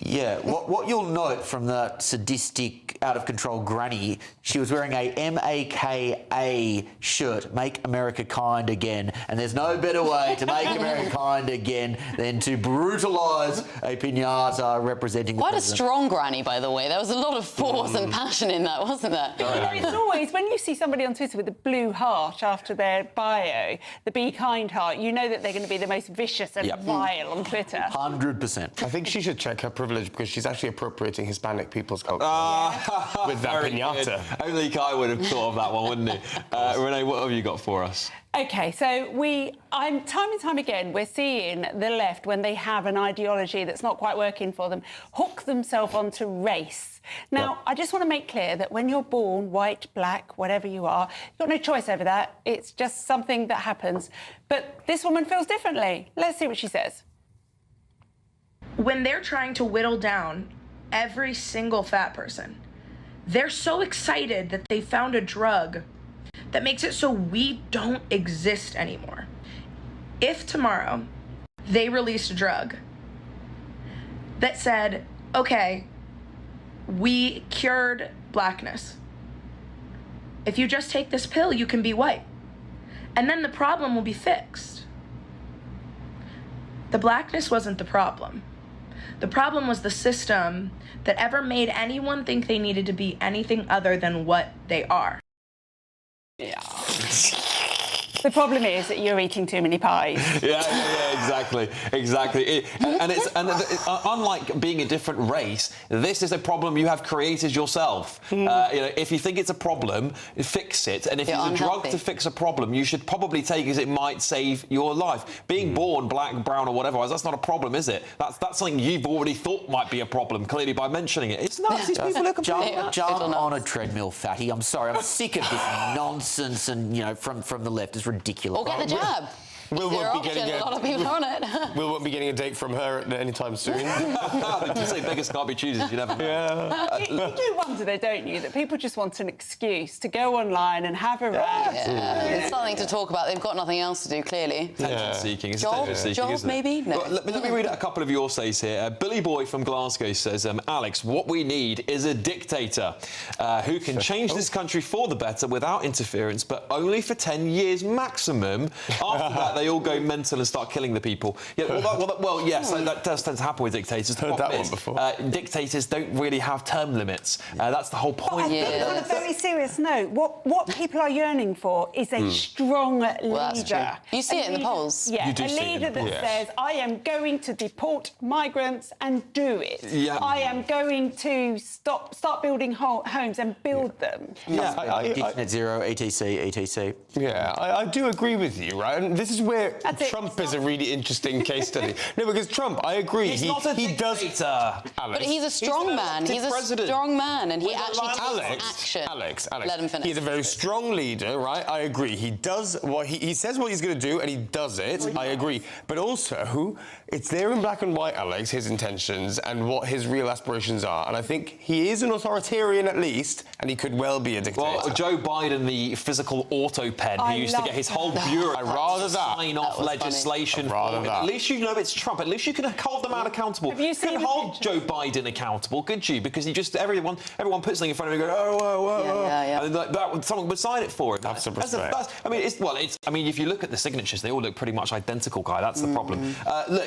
Thank you all for joining me tonight. I'm going to be leaving, and Renee is going to be. Perish the thought. But I will be back at 9 o'clock, 9 p.m. for Alex Armstrong tonight. I have a really, really big show lined up of you. This is very shameless of me to right? We're going to be talking about whether immigration is making entire cities Muslim. These are words from Reform UK's latest MP, Danny Kruger. I'm going to be digging into the data. It is fascinating stuff, and I really want you all to join me for that one.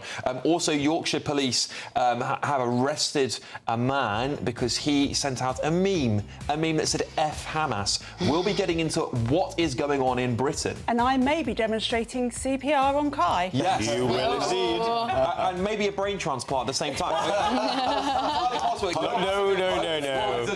Also, there has to be one in there. And I also might say Ben Leo, live in Washington, D.C. this evening. It is going to be like unlike anything you've ever seen before, The Late Show live with Ben Leo. He's going to be coming on with me during the show. We've got something sensational lined up for you for 9 p.m, but stay tuned for Renee because we really want to see that brain transplant and we'll know whether it works or not. Don't go anywhere. Saturday 5 Extras coming up. These lot are getting pints. I'm getting ready to see you at 9 p.m. See you very soon.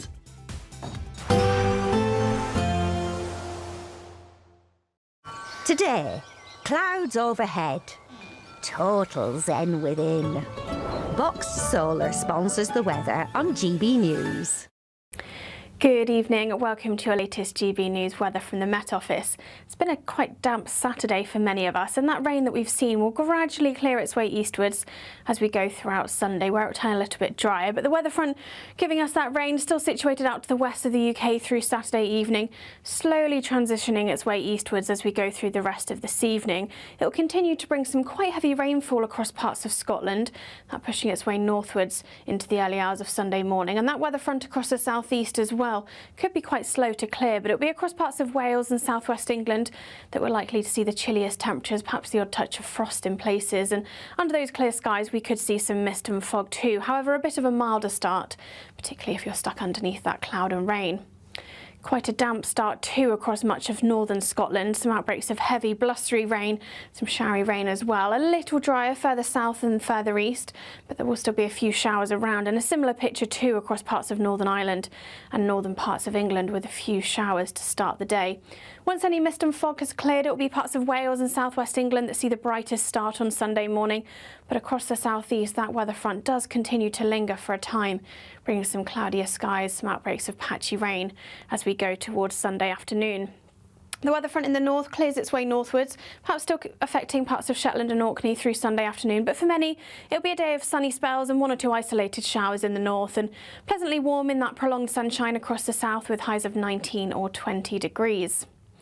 That weather front eventually clears its way across the southeast into the start of Monday, and it'll be a dry, bright, but perhaps rather chilly start on Monday morning. Any mist and fog that we see could be a little slow to clear. Further north, that sunshine quickly turning hazy as we see a weather front arriving across the northwest, and that sets us up through much of next week with a northwest-southeast split developing, staying dry in the southeast, but temperatures are a little on the rise by the time we get to Wednesday. Today, clouds overhead, total zen within. Box Solar sponsors the weather on GB News.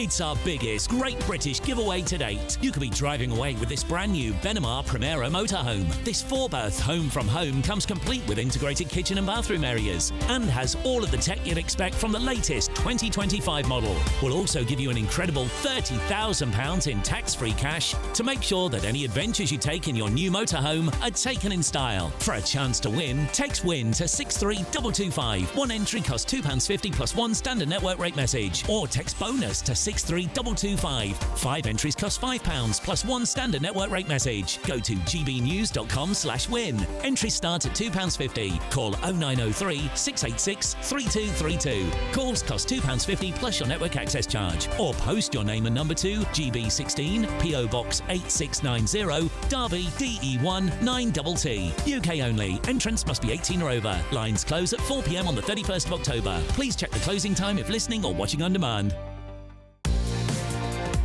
Mornings don't have to be tiresome, especially if you have the right company. Wake up to news as it happens, opinion and debate, and of course, a little bit of entertainment too. Because when the kettle's on, we're on. That's Breakfast on GB News, a show worth waking up for. Every morning from 6 a.m. Only on the People's Channel, Britain's news channel. We'll spread the news, you spread the word. Britain was once the envy of the world. But look around. A nation that no longer knows what it is or where it's going. A country that's broken. How do we fix Britain? How do we bring it back? Friday night with Matt Goodwin at 8 p.m. only on GB News.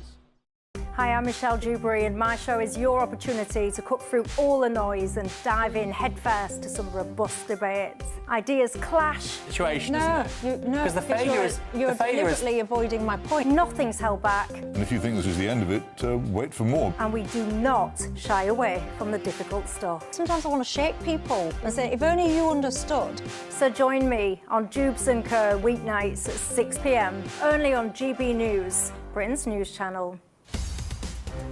In the GB newsroom, we bring you the news as it happens. With our team of dedicated journalists across the UK, we're ready to keep you up to date with what's happening every half an hour, every single day.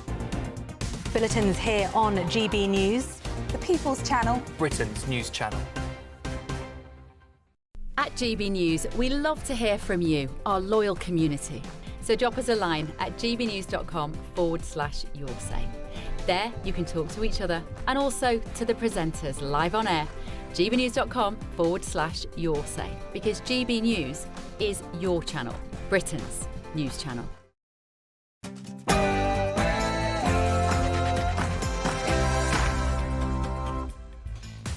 So it's Saturday night, and this now is the Saturday 5 Extra, the UK's biggest Saturday night TV show. As you know, I'm Dr. Rennie, along with Will Kingston, who's busy sorting out his love life, Cressida Weston, Ellie Wheatley and Kai Wilshire. Tonight on the show... I'll be defending the Dull Men's Club. And we'll be looking fondly back at the noughties when everybody wasn't quite so earnest as they are now. Get your questions in for Ask the Five. Who's invited to the ball? The British Museum takes on the Met Gala. And what on earth is going on here?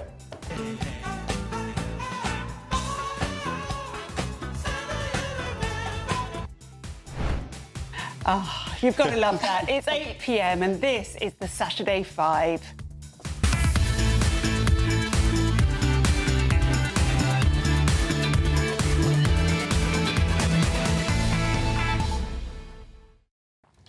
So welcome to the Saturday 5, everybody. We've got so much to come, lots more to come, some of it quite interesting and different to usual. We'll be revealing the last of this week's trigger tantrums, and do you miss the noughties? Because I do. Actress Emily Blunt does. She said the world has become more earnest. I say there needs to be more sex, drugs and rock and roll. She may be right. I think she is. It's been revealed that footballers have been told that "come on lads" is offensive. It's so depressing. We'll be reflecting on the good old noughties versus the world that we live in today, where we're not allowed to smile. And of course, we want to know your views as well. So send your views and post your comments by visiting gbnews.com/yoursay. And don't forget to get your questions in for Ask the Five. No topics are off limits within reason, guys. And put Ask the Five in front of them if you're putting them on GB News. So before we start tearing each other apart, it is your Saturday night news with Aaron Armstrong, no relation to Alex.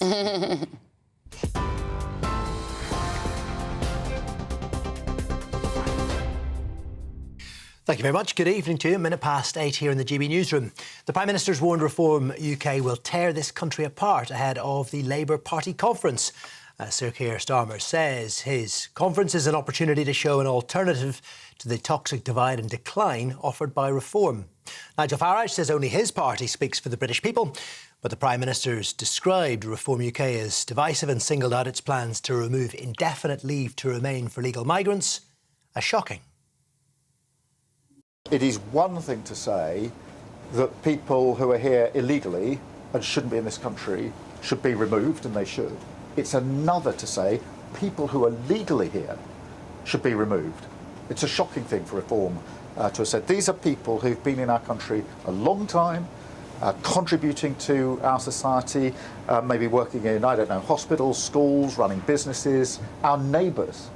And Reform says it wants to deport them in certain circumstances. I think it is a real sign of just how divisive they are.